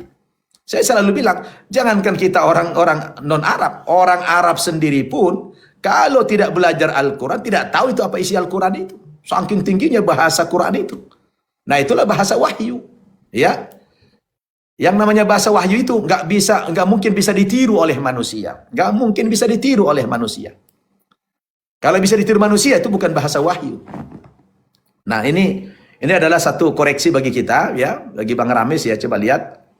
Nah, kalau dari dalam 10 perintah tadi udah jelas sekali itu bahasa-bahasa hukum yang 10 itu udah jelas, ya. Penambahan itu tadi yang saya tanyakan, dari mana sumbernya? Ada nggak riwayat yang bersambung sampai ke Tuhan? Jadi harus bersambung ke Tuhan, wahyu itu. Kalau udah bersambung ke Tuhan, putus. Bagaimana kita bisa mengatasnamakan Tuhan? Nah, ini perlu abang tanya itu, pakar-pakar lagi di Kristen, ya kan? Nah, kemudian saya menjawab pertanyaan yang, saya jadi lupa tadi pertanyaannya tadi. Apa tadi pertanyaan pertama itu? Ada 2. Coba ulang ini, Bang Loding. Apa tadi? Iya, tahu di mana dia itu. Dia habis bertanya baru. Dia takut ditanya balik sama Ustadz, makanya dia sudah kabur tadi, Ustadz. Tidak apa-apa. Masalah makanan yang haram, Pak Ustadz. Oh, makanan yang haram itu, Ustadz. Apa tadi katanya? Apa coba lagi? Pertanyaan apa tadi? Makanan yang haram. Tadi gimana? Apa tadi? Karena di dalam 10 perintah itu katanya tidak ada dijelaskan makanan yang haram gitu, Ustadz. Ah, ya. Nah, itulah yang saya bilang tadi. Sumber-sumber dalil-dalil di dalam perjanjian lama itu semua dari mana? Nah, berarti di situ ada unsur tradisi budaya manusia yang dimasukkan, yang sebenarnya juga secara naluri, ya, enggak usah lalu kita bicara hukum, cara naluri. Sebenarnya kalau orang betul-betul merenung, itu babi. Kalau diteliti-teliti itu memang membawa unsur-unsur penyakit. Nah, gitu kan? Nah, seperti orang makan anjing. Saya dulu makan anjing. Kalau makan anjing saya tuh jadi galak saya tuh. Sampai sekarang terbawa jadi galak, kadang-kadang suaranya jadi galak begitu kan. Nah, jadi sebenarnya itu kembali kepada nurani. Nah, tadi bukan itu pertanyaannya. Tadi pertanyaan apa tadi? Mana orangnya, Bang Uti? Saya jadi lupa tadi. Saya lupa nyatat. Dia biasa kabur, Ustaz. Dia kalau bertanya, dia takut ditanya balik kan. Habis menjawab, makanya dia kabur langsung. Tapi nggak apa-apa. Nggak usah, nggak apa-apa. Nggak usah kabur, nggak apa-apa. Tapi apa? Saya jawab dulu. Apa tadi pertanyaannya? Nggak dicatat. Apalagi saya tidak dicatat pertanyaannya tadi itu. Mungkin ini dia punya Pak Penatua. Dengar tadi pertanyaannya apa tadi? Coba diulangi dulu. Saya jadi lupa sih. Gara-gara membahas yang pertama jadi lupa saya. Apa tadi pertanyaan? Ada 2 tadi pertanyaannya. Aduh. Apalagi mana dia ini tidak tanggung jawab ini. Assalamualaikum Uni Rifa. Assalamualaikum Ustaz. Salam ya Uni. Mencatat ya, ada notulen nggak tadi? Catat pertanyaannya nggak? Mengasih sih. Netizen di bawah ada yang tahu kah? Oh, cara udah. Oke. Tadi dia bertanya, bagaimana di dalam agama Islam cara mengasihi Tuhan dan mengasihi manusia, kan begitu? Oh iya, mengasihi Tuhan dan mengasihi manusia, ya. Baik. Bang Rames, mudah-mudahan beliau mendengar kata-kata saya ini. Di dalam agama Islam itu ada aturan-aturan. Aturan itu yang membuat adalah Allah Subhanahu wa taala. Allah mengatakan dalam Al-Qur'an, ya, surat Az-Zariyat, "Wa ma khalaqtul jinna wal insa illa liya'budun." Tidak kami ciptakan jin dan manusia terkecuali untuk beribadah kepada Allah. Jadi hakikat kehadiran manusia ke dunia ini sebenarnya semata-mata untuk beribadah saja, hanya untuk menyembah Allah Subhanahu wa taala. Nah, bagaimana cara kita menyembah Allah? Itu kan membutuhkan petunjuk. Kita nggak boleh ngarang. Ya, ada petunjuk di situ. Di satu sisi Tuhan menghendaki diciptakannya manusia dan jin ini dalam rangka menyembah Dia.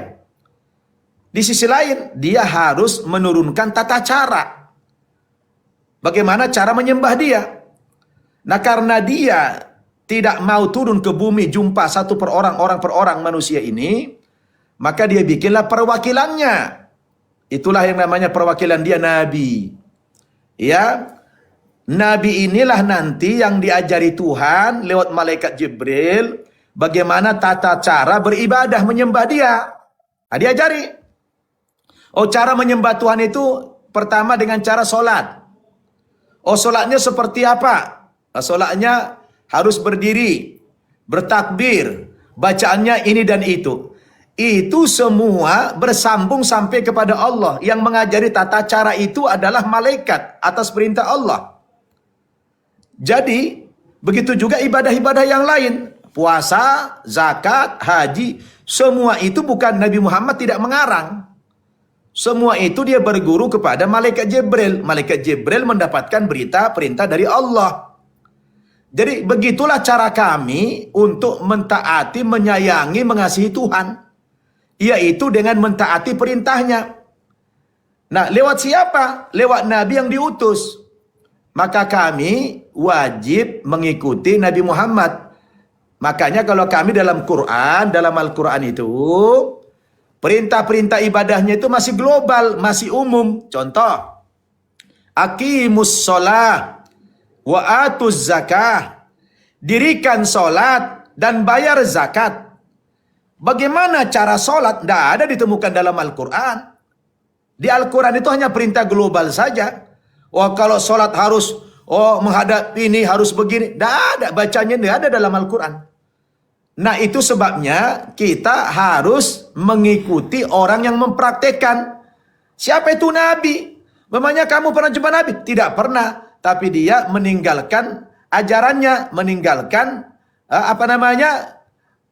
sunnah-sunnah yang dia praktekkan, dibukukan itu. Oh, Nabi sholatnya begini, puasanya begini, zakatnya begini. Jadi kita menemukan tata cara sholat, tata cara puasa, tata cara ibadah yang lain tidak ada di Quran, adanya di hadis. Maka kata Nabi, taraktu fikum amrain ma in tamassaktum bihima lan tadillu abada, kitaballahi wa sunnata rasuli.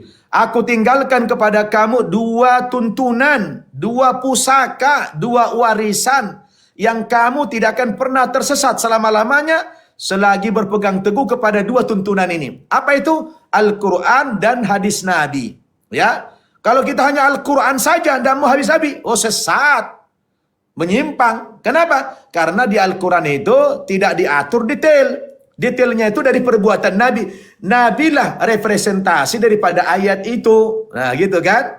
Nah, makanya kita harus mendengarkan Nabi, mengikuti Nabi. Begitulah cara dalam Islam bagaimana kita mengasihi Tuhan dan mengamalkan ajaran Tuhan, harus mengikuti Nabi. Allah mengatakan dalam Al-Quran surat Ali Imran ayat 31, "In kuntum tuhibbunallah fattabi'uni yuhibbukumullah." Katakan ya Muhammad, jika kamu ingin mencintai Tuhanmu, ingin mengasihi Allah Subhanahu wa taala, maka suruhlah umatmu mengikuti engkau. Kalau umatmu sudah mengikuti engkau, yuhibbukumullah, maka kamu semuanya nanti menjadi kekasih-kekasih Allah Subhanahu wa taala. Jadi ibadah itu Bang Rames dalam Islam tidak boleh ngarang. Nggak boleh suka-suka saya, nggak boleh maunya saya, nggak boleh lewat musyawarah-musyawarah. Maka di agama Kristen tidak begitu tata caranya. Beda gereja, beda aliran, beda caranya. Karena tidak diatur. Kalau kami diatur, maka kami berangkat ke seluruh dunia kemanapun. Ke Amerika, ke Eropa, ke Afrika, ke Australia, ke benua manapun kami pergi. Sama tata caranya. Makanya haji itu, lihat haji. Haji itu adalah perwakilan seluruh negara-negara di dunia. Mereka sampai sana bingung tidak? Tidak. Karena cara sholatnya sama, bacaannya sama, gerakan-gerakannya sama, walau warna kulitnya berbeda, bahasanya berbeda, bangsanya berbeda, sukunya berbeda. Kenapa bisa sama? Karena mengikuti tuntunan yang sama. Jadi begitulah cara kami di dalam mengasihi Tuhan, harus mengikuti petunjuk Nabi Muhammad sallallahu alaihi wasallam. Sehingga kami kompak bersatu dari seluruh dunia. Gak perlu bingung. Satu. Lalu bagaimana cara mengasihi manusia? Oh, cara mengasihi manusia itu adalah diatur juga dalam Islam. Yaitu orang Islam itu wajib memuliakan yang tua, menyayangi yang muda. Ya. Ya, kalau istilahnya, kalau bahasa-bahasa ini umum saja. Kalau bahasa-bahasa di Toba itu dalihan natolu. Dalihan natolu ada 3 pilar. Ya kan? Ada 3 pilar itu. Jadi kalau terhadap orang-orang yang miskin, orang-orang yang susah, Islam itu kalau di Injil Markus misalnya pasal 12 ayat 29, kasihilah sesamamu seperti dirimu sendiri, kan masih global saja. Detailnya seperti apa kan tidak jelas. Ada yang dibilang kalau dilempar pakai batu balas dengan pisang misalnya. Islam tidak teori. Di Islam coba lihat dalam surat ad-din, arwaital ladzi yukadzibu biddin. Itu jelas. Arwaital ladzi yukadzibu biddin. Tahu enggak kalian siapa pendusta agama? Perhatikan ayatnya. Siapa pendusta agama dalam pandangan Islam? Pendusta agama itu bukan orang yang tidak sholat, bukan orang yang tidak haji, tapi fadzalikal ladzi yad'ul yatim. Orang yang tidak peduli, orang yang menghardik anak yatim. Wala yahuddu ala tu'amil miskin, dan tidak memberi makan orang-orang miskin. Ya, kau sholat, kau puasa, tapi menghardik anak yatim, tidak peduli, tidak beri makan orang yang kelaparan, tidak beri makan orang miskin. Kamu pendusta agama. Lihat doktrinnya. Doktrinnya bukan main-main dalam Islam. Anda pendusta agama kalau tidak menyayangi anak yatim dan tidak memberi makan orang yang kelaparan, tidak memberi makan orang miskin padahal Anda mampu. Nah, sampai begitu doktrinnya, begitu cara kami. Ya, maka Nabi katakan la yu'minu ahadukum hatta yuhibba li akhihi ma yuhibbu li nafsi. Kamu tidak tergolong orang yang beriman sebelum kamu mencintai saudaramu seperti mencintai dirimu sendiri. Nah, begitu dalam itu maknanya. Ya, kalau kau sakit dicubit, ya jangan cubit orang dong. Kalau kau sakit dicaci orang, jangan caci orang juga. Kalau kau sakit dihina orang, kau jangan hina orang. Nah, jadikan orang lain seperti dirimu sendiri. Maka dalam Islam, al-muslim lil muslimi kal jasadil wahid. Muslim yang satu dengan yang lain itu bagaikan satu anggota tubuh. Kalau ada anggota tubuh kita, misalnya kaki kesandung batu, itu mulut teriak, aduh, mata tanpa diperintah keluar air mata. Kenapa? Karena dia bagai satu tubuh, padahal yang terantau kaki. Kenapa mulut teriak? Kenapa air mata keluar? Begitulah persaudaraan itu dalam Islam, bagaikan satu anggota tubuh. Ya, nah jadi implementasinya apa? Kalau kau merasa seperti satu anggota tubuh, kau lihat ada orang terlantar, ada orang kelaparan, wajib hukumnya, bukan basa-basi. Maka detailnya apa? Lewat zakat. Kami orang Islam diwajibkan mengeluarkan zakat dari harta bersih 2,5% dikeluarkan setiap tahun. Di luar itu ada lagi yang namanya infak. Infak itu ada 2. Yang pertama ada infak yang wajib, itu nafkah. Nafkah kepada istri, nafkah kepada orang tua itu wajib. Kemudian nafkah kepada anak yatim, nafkah kepada orang miskin itu wajib. Definisi wajib dalam Islam, kalau kau kerjakan dapat pahala, kalau kau tinggalkan berdosa. Jadi orang Islam yang tidak peduli terhadap anak yatim dan orang-orang miskin, dia berdosa dan dianggap pendusta agama, orang munafik. Oh, ini ngeri doktrinnya ini. Itulah Islam, ada di Quran tertulis. Ya, makanya kami orang Islam selalu ya di mana-mana menggalakkan infak, sodako, zakat. Maka ada Basnas, Badan Amil Zakat Nasional. Ya kan? Nah, kalau di Kristen kan paling ada persepuluhan tapi tidak dikoordinir secara nasional. Kami karena itu dianggap pendusta agama, dikelola negara. Ya, sampai triliunan itu disalurkan kemana? Ya fakir miskin, anak-anak yatim, berdosa kami orang Islam semuanya kalau tidak peduli. Nah, ancamannya apa? Ancamannya pendusta agama. Ente sholat, ente puasa, ente mondar-mandir ke Mekah sana, tapi tidak peduli sama orang miskin. Anda pembohong, Anda pendusta agama. Begitu hebatnya Islam itu, implementasi kasih sayang. Jelas ya Bang Rames ya. Wah, Masya Islam luar Allah. biasa. Luar biasa. Ya, luar biasa Islam itu. Detail diatur dalam undang-undang, diatur dalam ayat. Ya, diatur dalam ayat. Ponisnya pendusta agama kalau ente tidak peduli. Ya, ente lihat tetangganya putus sekolah, ente bermewah-mewah, ente pendusta agama, biar pakai topi haji, pakai ini, ente pendusta agama. Begitu Islam. Hebat Islam itu. Jadi bukan hanya teori dalam Islam. Dalam prakteknya, maka kalau ada sekarang tren orang umroh. Ada orang tanya, Ustadz, mana lebih utama orang pergi umroh berkali-kali? Sementara tetangganya banyak yang kelaparan. Mana besaran pahala? Lebih besar pahala menyumbangkan ongkos umroh itu kepada tetangga. Tapi kan Pak Ustadz, kalau kita sholat di Masjid Al-Haram itu, satu kali sholat, kata Nabi, sholatun fil Masjidil Haram, khairun min mi'ati alfi sholatin fima siwa. Satu kali sholat di Masjid Al-Haram, lebih baik daripada 100.000 sholat di masjid di Indonesia. Pulang umroh ditanya, nggak sholat lagi dia. Kenapa Bapak tidak sholat? Dia bilang, masih banyak stok pahala. Maka lebih baik uang yang untuk ongkos umroh itu disedekahkan kepada fakir miskin. Kenapa? Caranya daripada kepentingan dirinya sendiri. Itulah persaudaraan di dalam agama Islam itu. Allahu Akbar. Silakan Uni. Selamat Ya. malam Bang Jack. Saya menyimak belajar. Jelas ya? Itu memang jelas, artinya tidak iming-iming, ya. Dan bahkan saudara itu siapa? Nah, tadi dikatakan, ya, seperti, ya, anak kecil ini, ya, adalah merupakan gambaran daripada seperti moralitas daripada Allah. Karena kenapa? Jujur, ya, tidak neko-neko dan tulus. Maka orang kalau bukan seperti anak kecil, nggak bisa dia bisa memuji memuliakan aku, kata Tuhan kan. Harus sama seperti anak kecil itu. Artinya tulus dan jujur.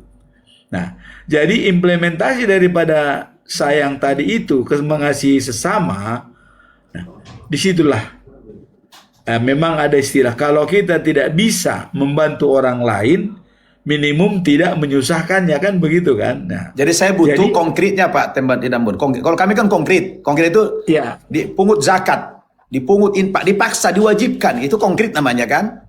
Nah sekarang di Kristen ada nggak konkret seperti itu? Nggak ada kan? konkretnya yaitu membantu itu sama dengan memiutangi Allah, itu fungsinya. Artinya kalau kamu membantu orang itu sama dengan memberikan kepada aku. Jadi itu konkretnya. Kamu berbuat enggak kepada orang? Jangan omong-omong, jangan omong kosong. Kalau kau berbuat kepada orang lain, itu sudah sama dengan berbuat kepada saya.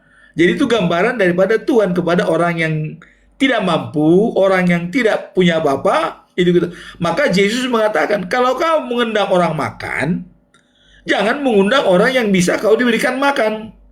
Undanglah orang, misalnya tukang beca atau pemungut yang tidak bisa mengembalikan kepada kita, baru ada artimu, katanya, ada jasamu. Tapi kalau kau undang orang yang bisa mengembalikan kepada kamu, apa jasamu? Jadi saya punya, Pak Tinambunan, ya, saya punya pengalaman pribadi ya. Ya, ya.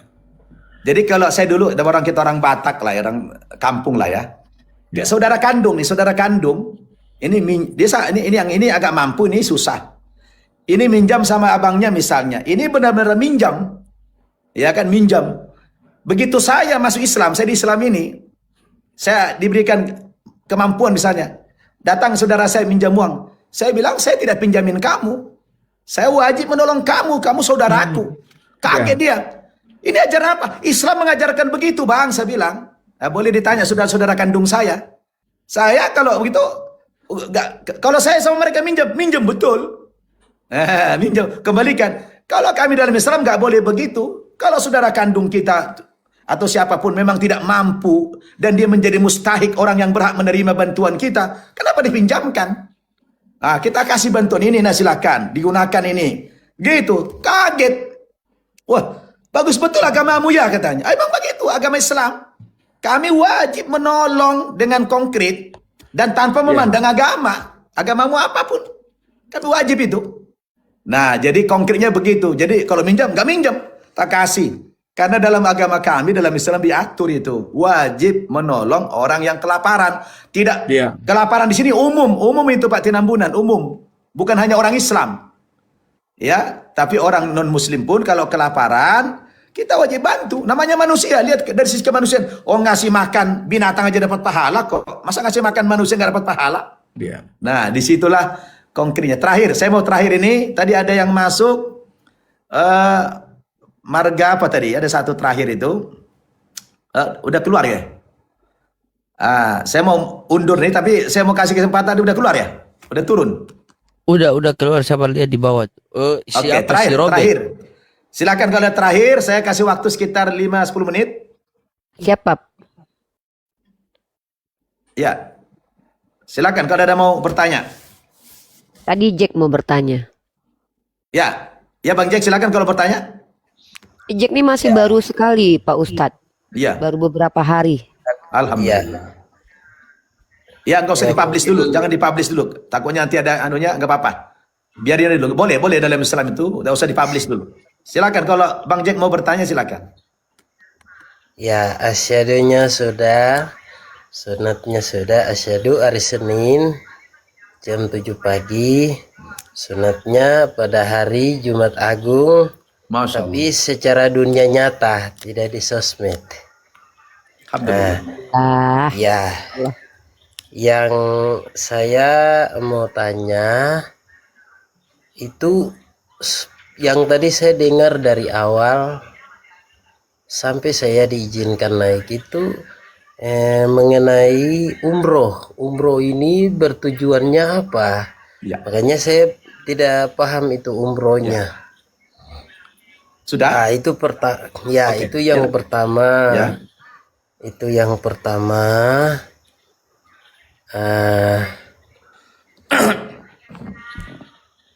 Iya, yang pertama itu umroh. Terus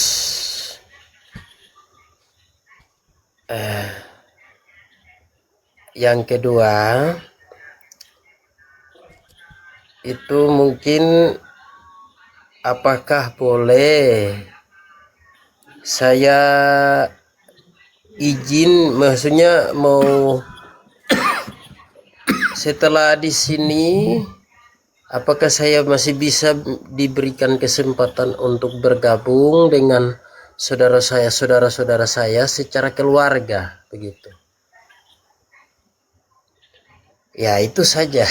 Baik. Nanti mungkin pertanyaan yang lain nanti saya secara pribadi dengan Pak Ustadz Nababan di WA saja, karena saya sempat ada WA. WA, ya. Bang Jack ini kalau boleh tahu kampung dari mana aslinya? Oh, saya dari Serui. Oh, dari Serui. Ya. Saya sering juga ceramah ke Papua sana. Saya sering ceramah ke Papua, saya ke Kainama, ke Pakpak. Kaimana, ke Pakpak, sampai saya ke Wasior sana, Manokwari, bahkan ke Timika, ya, Freeport sana, saya sering ke sana ceramah. Jadi, alhamdulillah senang kalau dengar Bang Jack ini dapat hidayah. Terus nanti silakan di japri pribadi aja ya. Ya. Terus masalah umroh, apa itu umroh? Di dalam Al-Quran ada perintah yang berbarengan dalam Al-Quran itu, kata Allah, wa atimmul hajja wal umrata lillah. Sempurnakanlah ibadah hajimu dan umrohmu karena Allah. Jadi ada dua implementasi ibadah di sini. Ada haji, yaitu haji itu tujuannya dalam rangka mengunjungi Baitullah. Dari seluruh dunia orang datang ke sana, yang tujuannya itu untuk memakmurkan. Ya, karena itu menjadi sentral kiblat umat Islam di seluruh dunia. Kita disuruh mengunjungi ke sana dengan tata cara yang sudah diatur. Umroh juga begitu, cuma bedanya haji dengan umroh. Kalau haji ini ada kewajiban ya beribadah di Arafah, di Mina, di Musdalifah, di tenda. Tapi kalau umroh ini daerah lokasi ibadahnya hanya di Makkah saja, hanya di sekitar Masjid Al-Haram itu. Ya, dengan ketentuan yang sudah diatur. Secara bahasa, umroh itu artinya memakmurkan Baitullah, memakmurkan rumah Allah. Jadi kita datang dari mana-mana supaya ada syiarnya. Jadi kita datang itu memakmurkan, meramaikan, kira-kira begitu. Meramaikan Masjid Al-Haram itu. Minimal sekali dalam seumur hidup kita ke sana. Tentu bagi orang yang mampu saja. Kalau tidak mampu, tidak diwajibkan. Tapi kalau dia mampu, diwajibkan sama Allah Subhanahu wa Ta'ala. Jadi kalau saya kebetulan ya sudah puluhan kali ke sana, bukan karena mampu, tapi karena saya bertugas sebagai pembimbing. Jadi saya berkali-kali haji, berkali-kali umroh itu, alhamdulillah belum pernah bayar. Ya, tidak pernah bayar. Jadi secara finansial nggak mungkin mampu berkali-kali. Tetapi rupanya dengan cara yang lain Allah punya kuasa. Ya, travel-travel itu make saya sebagai pembimbing ibadah haji dan umroh. Nah begitu bang. Jadi umroh itu intinya adalah dalam rangka meramaikan, memakmurkan rumah Allah di sana. Kegiatannya apa? Kegiatannya cuma sholat ke sholat saja. Sholat, kemudian ada perintah untuk tawaf mengelilingi Ka'bah itu. Ada sa'i, berjalan dari Bukit Sofa ke Marwah. Cuma itu saja. Intinya ibadah. Dan yang paling menarik, 8 juta orang berkumpul di sana. Berbeda suku, bangsa, warna kulit, bahasa, dan adat istiadat. Alhamdulillah, nggak pernah ada orang berantem. Nah, ini hebatnya itu. Oh, dahsyatnya di tanah suci itu. Biasanya sebuah perkumpulan, jangankan sampai jutaan orang. 10.000, 20.000 aja berkumpul, itu sudah rawan kriminal. Ya kan? Ini 8 juta orang berkumpul di satu tempat. Keinjak kakinya, nggak ada orang marah. Malah yang keinjak kakinya yang minta maaf, bukan yang menginjak. Apa dibilang? Mohon maaf ya Pak, mohon maaf ya Bang, kakinya masih dipakai, katanya kan? Bukannya yang menginjak yang minta maaf, yang diinjak kakinya yang minta maaf. Mohon maaf ya Mas, ya kaki saya ini masih dipakai, gitu kan? Artinya jangan diinjak, gitu loh. Coba kalau kita di sini diinjak, mau marah-marah kita, tempelang itu orang. Nah, itulah hebatnya, dahsyatnya di tanah suci itu. Padahal beda suku bangsa, beda adat istiadat, beda negara, beda bahasa, kok bisa berkumpul satu tempat dan tidak ada kerawanan dalam kriminal. Wah, itulah hebatnya, itulah daya tarik tanah suci itu. Subhanallah. Ya, begitu ya Bang Jack ya. Saya doakan semoga Bang Jack nanti bisa suatu hari berangkat ke sana. Amin. Amin, amin. Allah. Dan juga Pak Bunan juga kayaknya udah penasaran pengen ke sana juga ini nampaknya. Kalau saya sih sudah pernah kayaknya ke sana, Oh, tapi udah pernah dalam ya? mimpi gitu. Dalam mimpi. Sudah melihat langsung padang Arafah itu saya jalan-jalan gitu, tapi Iya, Masya Allah. dalam mimpi gitu. Nah, Iya. Oke, terima kasih Pak Ustadz. Saya Iya. mau izin turun Iya. dan mohon maaf Iya. kalau ada hal-hal yang kurang berkenan di hati. Ya, sama-sama Pak Tumus. Kita tetap menjaga moderasi beragama, Betul. tidak mengganggu akidah masing-masing. Mohon maaf kalau ada kekurangannya. Tuhan Siapa berkati. penatua? Jadi ini yang kedua itu wajib. Apa wajib saya bisa berkumpul merukun, artinya rukun dengan keluarga, saudara-saudara gitu. Oh, jadi Islam ini agama kasih sayang. Ya. Ya. Walaupun Bang Jack sudah masuk Islam, tidak ada larangan dalam Islam untuk senantiasa berkeluarga, berhubungan baik dengan saudara, dengan orang tua, dengan saudara-saudara kandung, dengan saudara sepupu, dengan siapa saja, dengan teman. Tidak ada larangan. Ya, siapa yang melarang itu? Yang dilarang dalam Islam, kalau kemudian orang tua memaksa Bang Jack kembali ke agama sebelumnya, maka Bang Jack wajib tidak patuh, wajib tidak taat kepada orang tua yang memaksa itu. Kalau maksa murtad. Sebagaimana Allah sebutkan dalam surat Luqman ayat 15, ayat 14. Wa in jahadaka ala an tusyrika bi ma laysa laka bihi ilmun fala tuti'huma. Kalau kedua orang tuamu memaksa kamu murtad kembali ke agama sebelumnya yang kamu tidak punya pengetahuan tentang itu, kamu sebagai anak fala tuti'huma, jangan mentaati mereka berdua. dalam urusan agama. Tetapi dalam urusan kemanusiaan, hubungan anak dengan orang tua, wa wasahibhuma fid dunya ma'rufa. Kamu tetap wajib menggauli mereka dengan cara yang baik dalam urusan kemanusiaan. Jadi urusan kemanusiaan, ya, tidak ada halangan. Kalau orang tua tidak punya uang, kasih uang dia. Gak ada pakaian, belikan pakaian. Gak ada makanan, kasih makan. Saya juga begitu dengan orang tua. Terakhir mak saya masuk Islam, alhamdulillah dapat hidayah. Kenapa? Karena saya mengamalkan ajaran Islam sesuai dengan aturan Allah Subhanahu wa taala. Dalam urusan agama saya nggak mau taat. Ya, tapi urusan kemanusiaan saya harus berbuat baik, berbakti sama orang tua dan saudara-saudara saya. Jadi begitulah konsep Islam, bagaimana kita bisa membedakan kapan kita wajib taat, kapan kita tidak boleh taat, diatur begitu, Bang. Ya, dalam Islam ini. Mudah-mudahan nanti Masya Allah. ya Bang Jack ada waktu belajar lagi Islam ini, ya, Insya Allah. Nanti silakan chat-chat saya. Semoga semakin ya terbuka pikirannya sehingga semakin komitmen terhadap agama yang dianut saat ini. Ada demikian Siap. dulu teman-teman semua, Bang Siap Loding. Ustaz. Ya, Bang Loding, Uni Rifa, Mpok Epa, Bunda Vera, Bang Jack, Ustaz Diri Sulaiman, fi amanillah Ustaz. Semoga antum selamat sampai tujuan. Begitu juga tadi sudah turun Pak Tinambunan, ya, Bang Rames, Pak Jemi, semuanya. Terima kasih dan teman-teman yang hadir. Sampai hari ini saya lihat masih sekitar 18.000 ya yang setia. Tadi sampai 26.000. Luar biasa ya. Jadi terima kasih semuanya. Semoga bincang-bincang kita menjadi penguat iman kita yang sudah beriman dan menjadi sebab kepada saudara kita yang belum beriman kepada Islam ini. Maafkan saya kalau mungkin ada tutur kata yang kurang berkenan atau ada canda-canda saya yang kurang berkenan. Mohon dimaafkan. Nanti saya mungkin agak lama dulu live-nya lagi karena saya besok akan terbang ke Pulau Sumatera memberikan ceramah sekitar 10.000 keliling, 10 tempat. Ya, nanti kalau bisa saya dari daerah live nanti bisa live, tapi kalau tidak setelah kembali ke Jakarta ya. Siap, Jadi, nanti saya silakan. carikan narasumber yang baik juga Ustadz. Biar Ya. diskusi seperti tadi lagi ya.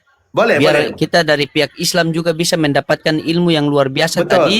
Ya. Dan insya Allah yang Kristen juga bisa mendapatkan pencerahan yang luar biasa. Ya. Dan kita juga dididik bagaimana cara berdialog dengan baik Ustadz. Betul. Terima kasih Dan banyak Ustadz. bagi teman-teman kalau ingin mendapatkan materi-materi dari saya, silakan di-follow ya. Di-follow Ustaz Iya, Nawaban Official di-follow, 2 ini. silakan. Silakan ya. Nanti terus saya akan memberikan satu informasi ilmu yang saya kuasai sebagai tambahan wawasan kepada teman-teman semua. Kita harus berbagi, kita harus saling sharing ya. Sekali lagi undur diri teman-teman semua.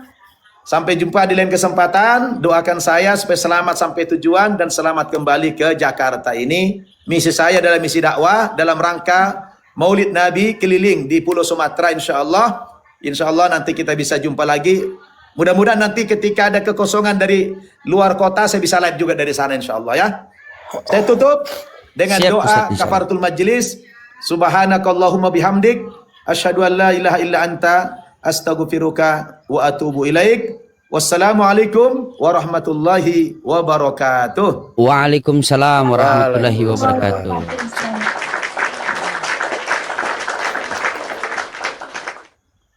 Masya Allah. Silakan. Assalamualaikum Uni Rifa. Iya, silakan. Acara bebas, silakan. Untuk Jack sudah Islam. Kalau tidak, kau yang sasaran nih, Jack. Salam Bunda. Kayaknya udah ada Dinda Rifa ini. Bunda Vera izin turun ya. Mau istirahat dulu. Udah ada sipnya. Lanjut. Aku mau salat dulu, aku mau salat asar dulu. Siap. Bang Loding, Uni Rifa, aku Iya, salat siap. asar dulu ya. Salat Siap, asar. Mpok. Siap, siap. Ini Bang Loding ini kenapa identik dengan Fafa ya? Ada Bunda Eva, ada Bunda Vera, ada Bunda Rifa ini. Kenapa ini? Fafa ini. Iya, mungkin ini si Jack mau di Fafa dia ini. Ya, mau di Fafa si Jack ini. Fafa Bang semua Loding. ini. Mau di Fafa dia. Sembarang aja. Ini sesi apa Bang? Sesi tawuran kita. Iya, sesi tawuran tapi jiwa Oten sudah pergi semua. Tadi si Kingdom naik disuruh bertanya tapi dia tidak mau tanya. Mungkin dia sudah ketakutan dari Luar narasi. biasa Bang, tapi luar biasa ya. Saya akui sejak kedatangan Ustadz Nababan di Komal itu saya banyak sekali dapat ilmu gitu. Setidaknya merelaksasi debat-debat lintas agama yang saya sendiri merasakan Bang. Sebagai pendebat yang hari-hari berdebat itu seperti yang Rasulullah katakan, memang berdebat itu impactnya terkadang negatif gitu. Kadang hati terlalu keras, kata-kata terlalu kasar, karena kita berhadapan dengan orang yang menghujat Rasulullah. Tapi setelah saya nonton Ustadz Nababan, Ustadz dari Sulaiman, saya mulai kayak yang tadinya itu mungkin sedikit agak bengkok itu kayak coba diluruskan pelan-pelan, sehingga saya mau berusaha juga untuk mengikuti guru-guru kita. Inilah yang saya lihat perbedaannya antara room kita dengan room saudara kita yang apologet Kristen. Saya lihat ya yang sekarang ini ya, di room kita sibuk mengedukasi, sibuk untuk mengajak saudara seapologet agar lebih bervalue lagi, agar lebih berkualitas lagi, saling mengingatkan untuk kembali kepada cara-cara, metode-metode yang benar menurut Islam. Tapi kalau kita bandingkan dengan saudara kita yang seberang, saling baku hantam, saling menjelekkan. Inilah menjadi saya pikir Allah memperlihatkan secara terang-terangan kepada penonton netizen di TikTok bagaimana walaupun kami apologet Islam ini seburuk-buruknya kami ya. Saya bilang saya, bukan kami, saya.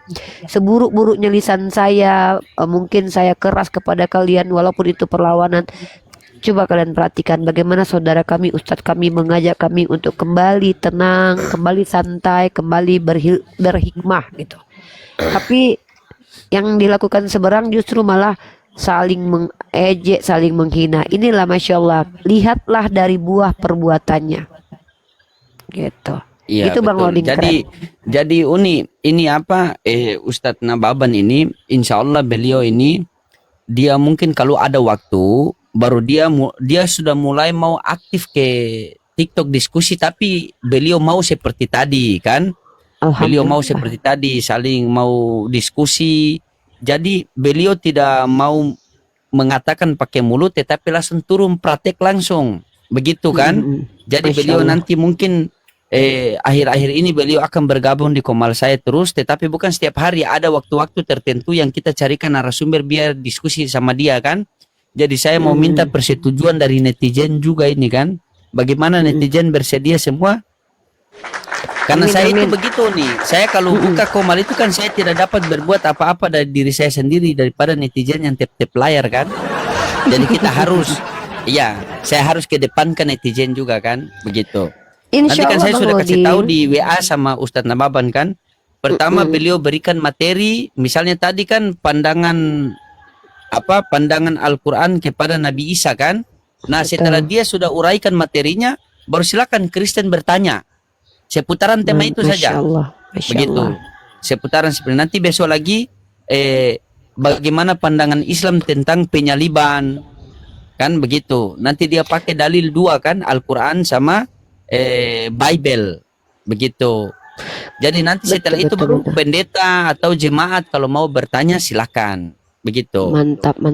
Dan insya Allah Bang, awal yang Abang lakukan ini semoga menjadi titik awal kehadiran ustadz-ustadz yang ada di Indonesia ini ke Komal Bang Loding. Contoh, mungkin sudah ada Ustadz Nababan sama Ustadz dari Sulaiman.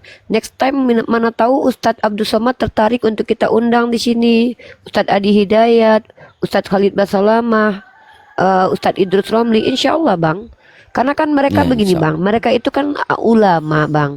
Jadi mereka tuh tidak boleh datang ke Komal sembarangan. Contoh, mereka tuh nggak mungkin datang ke Komal saya karena yang di Komal saya itu kebanyakan domba-domba tersesat yang meludah kan, atau buang kotoran. Tidak layak, tidak patut para guru-guru kita itu dihadapkan. Maka kalau Komalnya kondusif, Komalnya pun bisa Bang moderatori supaya mereka tidak direndahkan sama para biawak-biawak yang ada di TikTok. Insya Allah kan mereka nyaman gitu.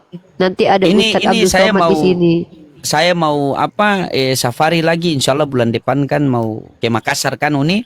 Setelah itu kalau sudah ke Jakarta nanti insya Allah saya mau silaturahmi sama Ustadz Felix Yau kan. Rencana mau sama beliau. Saya mau coba tukar pikiran sebagaimana waktu saya bicara sama Ustadz Nababan kan. Akhirnya beliau mau, saya bilang Kalau bayangkan coba Ustadz biasa menyampaikan di masjid begitu, mungkin yang paling banyak 500 orang. Sementara di TikTok itu ada yang 14.000, ada yang sampai 20. Dan ternyata waktu malam itu dibuktikan sangat luar biasa. Akhirnya beliau mulai tertarik. Ini berkat doa netizen juga.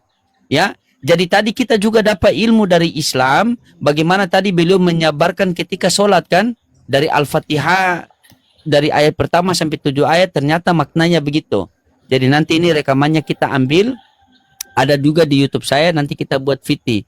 Ya, oke teman-teman semua setuju ya, jadi dukung supaya mungkin ini awalnya Islam mau berjaya, awalnya oten-oten sudah mulai mendapatkan hidayah ya teman-teman. Bantu support saya, bantu dukung saya, jangan lupa di sujud terakhir, sebut nama saya PST Loading, ya Allah mudahkan segala urusannya dan lancarkan rezekinya, dan mudahkanlah segala geraknya ya teman-teman.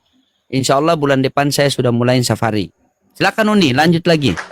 Iya, dan betul sekali. Semoga Bang, awal dari Komal Abang ini menghadirkan narasumber yang berkualitas juga adalah titik balik diskusi yang lebih akademis lagi, yang lebih berhikmah lagi gitu. Karena dulu kita pernah diskusi yang berhikmah di Zoom, di StreamYard, kemudian kita di TikTok bertemu dengan teman-teman TikTok yang bebas menghujat karena mereka bisa bikin akun palsu, nama palsu, dan sudah ada tendensius dan saling tegang ya. Ketegangan itu terasa sekali. Termasuk saya pun merasakan betapa lisan saya pun sangat semakin hari semakin tajam. Padahal harusnya saya bisa stagnan untuk tetap konsisten santai. Tapi ya namanya manusia kan teman-teman terpengaruhi ya. Saya jujur saya terpengaruhi dengan perdebatan. Dengan adanya ustadz-ustadz, akhirnya kita seperti yang sudah terkena kontaminasi virus itu seperti ada antivirusnya. Kita disejukkan kembali gitu. Kita disadarkan kembali dan diingatkan kembali bahwa oh iya kita harus bil hikmah ya.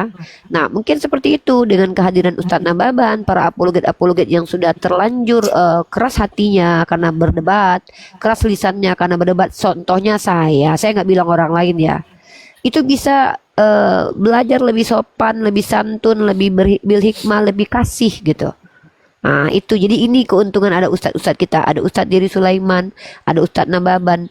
Walaupun saya tetap tidak akan menjadi siapapun, saya tetap menjadi Uni Rifa yang biasa teman-teman lihat. Seperti Bang Loding bilang, cara menangkap ayam dengan babi itu berbeda. Ya kita tetap kembali ke mode pabrik ya kan begitu. Nasihat kan kita sudah tahu lah cara kita berdakwah itu menyampaikan itu berbeda-beda kan. Ya saya tergantung, kalau yang naik ular saya pakai cara tangkap ular kan. Kalau yang naik ayam saya pakai cara tangkap ayam. Bahaya kalau cara tangkap ayam kita pakai di cara tangkap ular, kita yang mati. Kalau cara tangkap ular kita pakai di cara tangkap ayam, ayam yang mati. Kan? Masa ayam ke sini terus kita ramas di leher begini, mati ayam itu sebelum kita goreng kan? Udah jadi makan. Jadi tergantung. Jadi kita tetap kembali ke pengaturan awal, tetapi setidaknya kita memberikan pencerahan kepada Oten, kita juga harus diberikan pencerahan.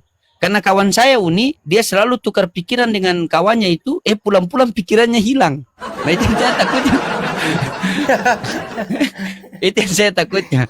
Silakan Bang Jack mau bicara apa silakan. Jack, tahu-tahu sudah Islam saja ini Bang Loding ya. Senin dia syahadat, Jumat Agung dia langsung sunat ini. Ini keren sekali ya. Nggak promosi-promosi di TikTok, dia langsung dia di belakang layar. Tapi kalau Islam itu nih tidak mau bicara bukti, biarkan bukti yang berbicara. Kalau kamu cuma sunat, coba spill. Mantap. Mantap ya, asik. Tadi kepanasan tadi si Rame saja dia naik, dia bertanya langsung dia turun, takut ditanya balik kan. Silakan Bang Jack. Apa mau disampaikan? Ini masih ini masih posisinya sakit. masih pakai sarung. Oh iya, jangan dulu dipakai ya. Tunggu dia sembuh betul, jangan dulu dipergunakan. Iya. Ya. Astagfirullah. Ya, jadi mungkin kalau untuk kelanjutan diskusinya dari saya punya masukan saja dari saya untuk mengenai akun-akun palsu itu. Kalau kita tidak tahu akun palsu atau benar, jadi itu boleh digunakan sutradara mungkin 3 menit atau 3 kali panggilan, 3 kali panggilan diturunkan karena itu kan bertentangan dengan apa yang seperti tadi Cigu Unirifa bilang itu dari saya untuk masukannya saja. Oh, luar biasa, mantap, Ya. mantap. Itu akun palsu saja Jack khawatir bagaimana, untung Jack sudah Tuhan asli. Iya, Dulu karena- Jack Tuhan palsu. Hah? Iya. Karena sudah berapa kali kalau saya live sendiri itu memang akun palsu terlalu banyak yang mengganggu konsentrasi Dan saya. Bang Jack Tapi- juga, Bang Jack kan sudah mualaf. Jadi ketika Bang Jack mau buka komal begitu, carilah narasumber Islam satu, dan ketika ada yang Kristen menghujat, ketika ada Kristen yang menghujat diturunkan, begitu. Iya. Silakan kalau Jack Dan- mau live, tapi carikan narasumber, misalnya saya, Iya. Unirifa, atau siapa begitu. Baru setiap Jadi- narasumber Jack taruh itu moderator supaya ketika ada Iya. oten yang ngel biar kita turunkan begitu. Nah, Jack ya, Siap. begitu. Iya. Jadi di situ kan kalau mengenai komal saya sendiri, pribadi saya sendiri, itu nanti saya secara pribadi saya diamkan mulut saya, dengan otak saya itu bermain. Jadi nanti kan saya ngomong bahwa di komal saya tidak mendatangkan diskusi atau berdebat karena saya masih dikawal, masih dibimbing, artinya ada orang bagus, tertentu yang jaga Mantap. saya. Jadi saya tidak diizinkan untuk membuat komal seperti itu. Jadi saya membuat usulkan komal- begini, Bang Jack. Bang Jack kan ini Ya. baru mualaf. Jadi kalau Bang Jack mau, kalau pagi itu Bang Jack mau ikut pengajian, ada pengajian Ustadz Tahta, biasa beliau buka live, atau Ustadz Hanafi, atau Ustadz Miftah. Naik belajar sama mereka begitu, Bang Jack. Siapa sakit terjepit? Oh. Assalamualaikum. Ya. Waalaikumsalam warahmatullahi wabarakatuh. mualaf ya? Waalaikumsalam warahmatullahi wabarakatuh. Sudah Jack udah mualaf. mualaf ya, Masya Allah. Baru tahu aku, Bang. Masya Allah. Selamat datang, Jadi- Abang Iya. ya. Iya, jadi begitu Bang Jack ya. Allah. Bang Jack harus belajar dulu, kasih kuat. Bang Jack punya Islam kuat-kuat, Bang Jack ya. Ya. Ya. Jadi kan saya ngomong saja kalau ini minta maaf ya, ini Cigu minta maaf. Saya tuh Iya, kan enggak apa-apa minta langsung- maaf, yang penting jangan minta uang. Enggak apa-apa minta maaf tiap hari juga enggak apa-apa, yang penting jangan minta uang.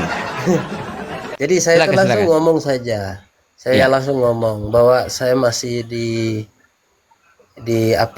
diawasi oleh Cigu saya Unirifa. Jadi kalau saya Oh. diizinkan untuk buat itu ya boleh, tapi kalau tidak ya. Kalau seandainya macam saya buat diskusi Kristen, itu boleh, tapi ini kan sudah tidak lagi. Asik. Kan di dalam ini yang kan saya masih suka, Jack. belajar, masih dari nol. Jadi saya masih belajar lagi menguasai ilmu-ilmu itu. Luar Mungkin biasa. ya Ini, bacaannya bahasa itu saya tidak pintar untuk baca, tapi terjemahan ABC dengan bahasa Indonesia saya bisa baca oke. dan bisa memahami arti dari tulisan-tulisan itu. Tapi kalau untuk dia punya bahasanya asli itu, aduh mohon maaf, saya mungkin butuh ruang untuk belajar terus. Ya itu mungkin dari saya ya, untuk masukan tadi dengan penjelasan soal komal. Iya, silakan mungkin apa biawak-biawak yang mau naik, biawak lagi. Oten-oten yang mau naik silakan. Ya. Rafael, Islam Kristen. Ya, selamat malam. Oh, Rafael malam Rafael. Ya, silakan Rafael, open cam Rafael. Syahadu aja, Bang Lodi. Open cam dulu lah. Kristen toh? Islam. Astagfirullah. Ya, jadi saya lanjut lagi untuk teman-teman yang mohon maaf kalau ini bukan maksud dan tujuan saya untuk prank, tapi ada bermasalah dalam komunikasi hubungan, tapi kami sudah tidak lagi, dan ini bukan prank ya. Tapi saya berpikir secara logika sehat, lebih baik saya di dunia nyata daripada saya di sosmed terkenal sebagai artis, itu kan ada dua hal yang menjelekan dan yang baik. Jadi saya memilih untuk di dunia nyata. Jadi tidak di sosmed. Siapa lagi bilang kok artis? Artinya Bang Lodi. Oh artinya. iya. Artinya Oh, itu analogi pikiran begitu, analogi begitu. Iya, analogi. masukkan iya. Ini Betul. pikiran saya, pikiran sehat. Mau izin Bang Loding mau istirahat. Tadi sebetulnya saya menyimak Oke, itu di siap, Bun. bawah. Saya menyimak di bawah. Betul-betul menyentuh ya, betul-betul memberikan apa namanya istilahnya ya, memberikan air jernih kepada kita para apologet ini ya Bang, yang setiap hari itu berhadapan dengan teman-teman Kristen yang emosi, tendensius gitu. Tapi kehadiran ustadz-ustadz kita di TikTok ini jujur luar biasa. Saya sendiri sebagai orang yang sering sekali berdebat itu merasa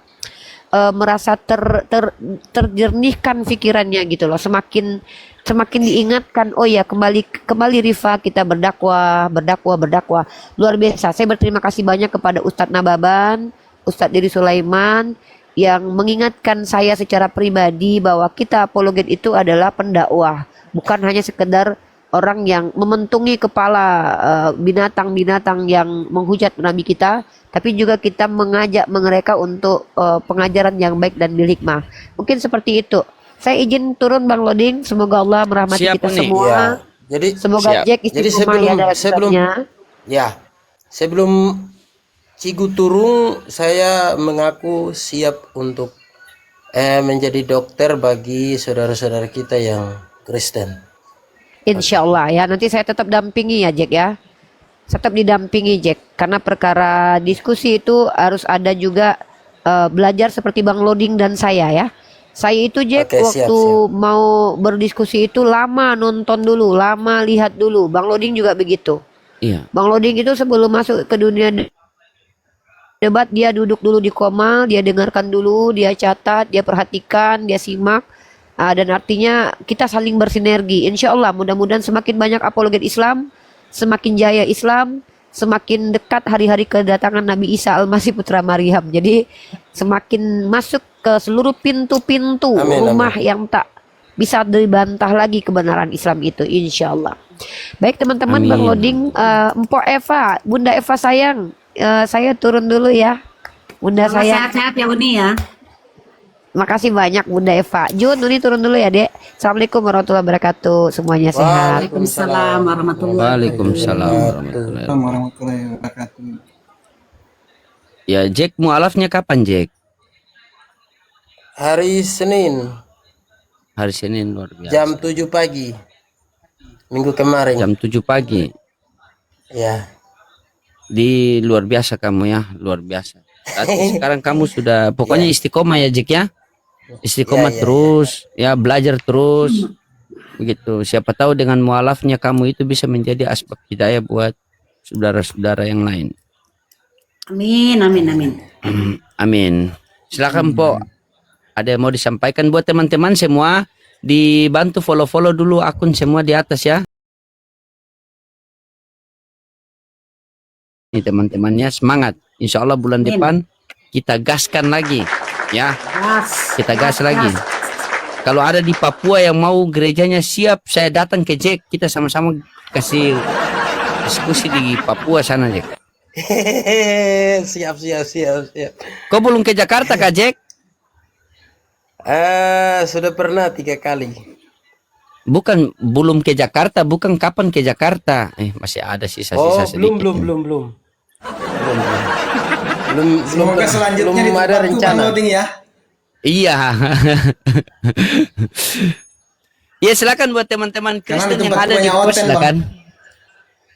Ya, teman-teman Kristen di sini juga sudah jam 2 ini atau gimana kita rungkat sudah? Udah Biar rungkat saya aja lah, istirahat. capek Ini lah juga kita jam lah. 2 ini. Aku juga mau istirahat. Iya. Oke teman-teman semua, kita rungkat dulu ya teman-teman semua ya. Di sini sudah jam 2 buat teman-teman semua. Apabila komal saya masih kurang berkenan di hati kalian, silakan kalian japri, kalian DM saya. Apa yang harus kalian kasih masukan, silakan kasih masukan karena ini bukan komal saya tetapi komal kita semua teman-teman ya. Saya di daerah Maluku Utara beda 2 jam teman-teman ya. Jadi di sini sudah jam 2 lewat 9. Ya teman-teman, apabila kalian punya usulan-usulan agar bagaimana Komal kita ini bisa berkembang, bisa go internasional sampai ke Golgota, silakan kalau ada usulan. Berikan usulan berikan usulan di DM ya teman-teman ya. Dan buat yang di YouTube, terima kasih yang sudah like semuanya. Dan teman-teman semua, apabila penyampaian saya ada yang salah, saya mohon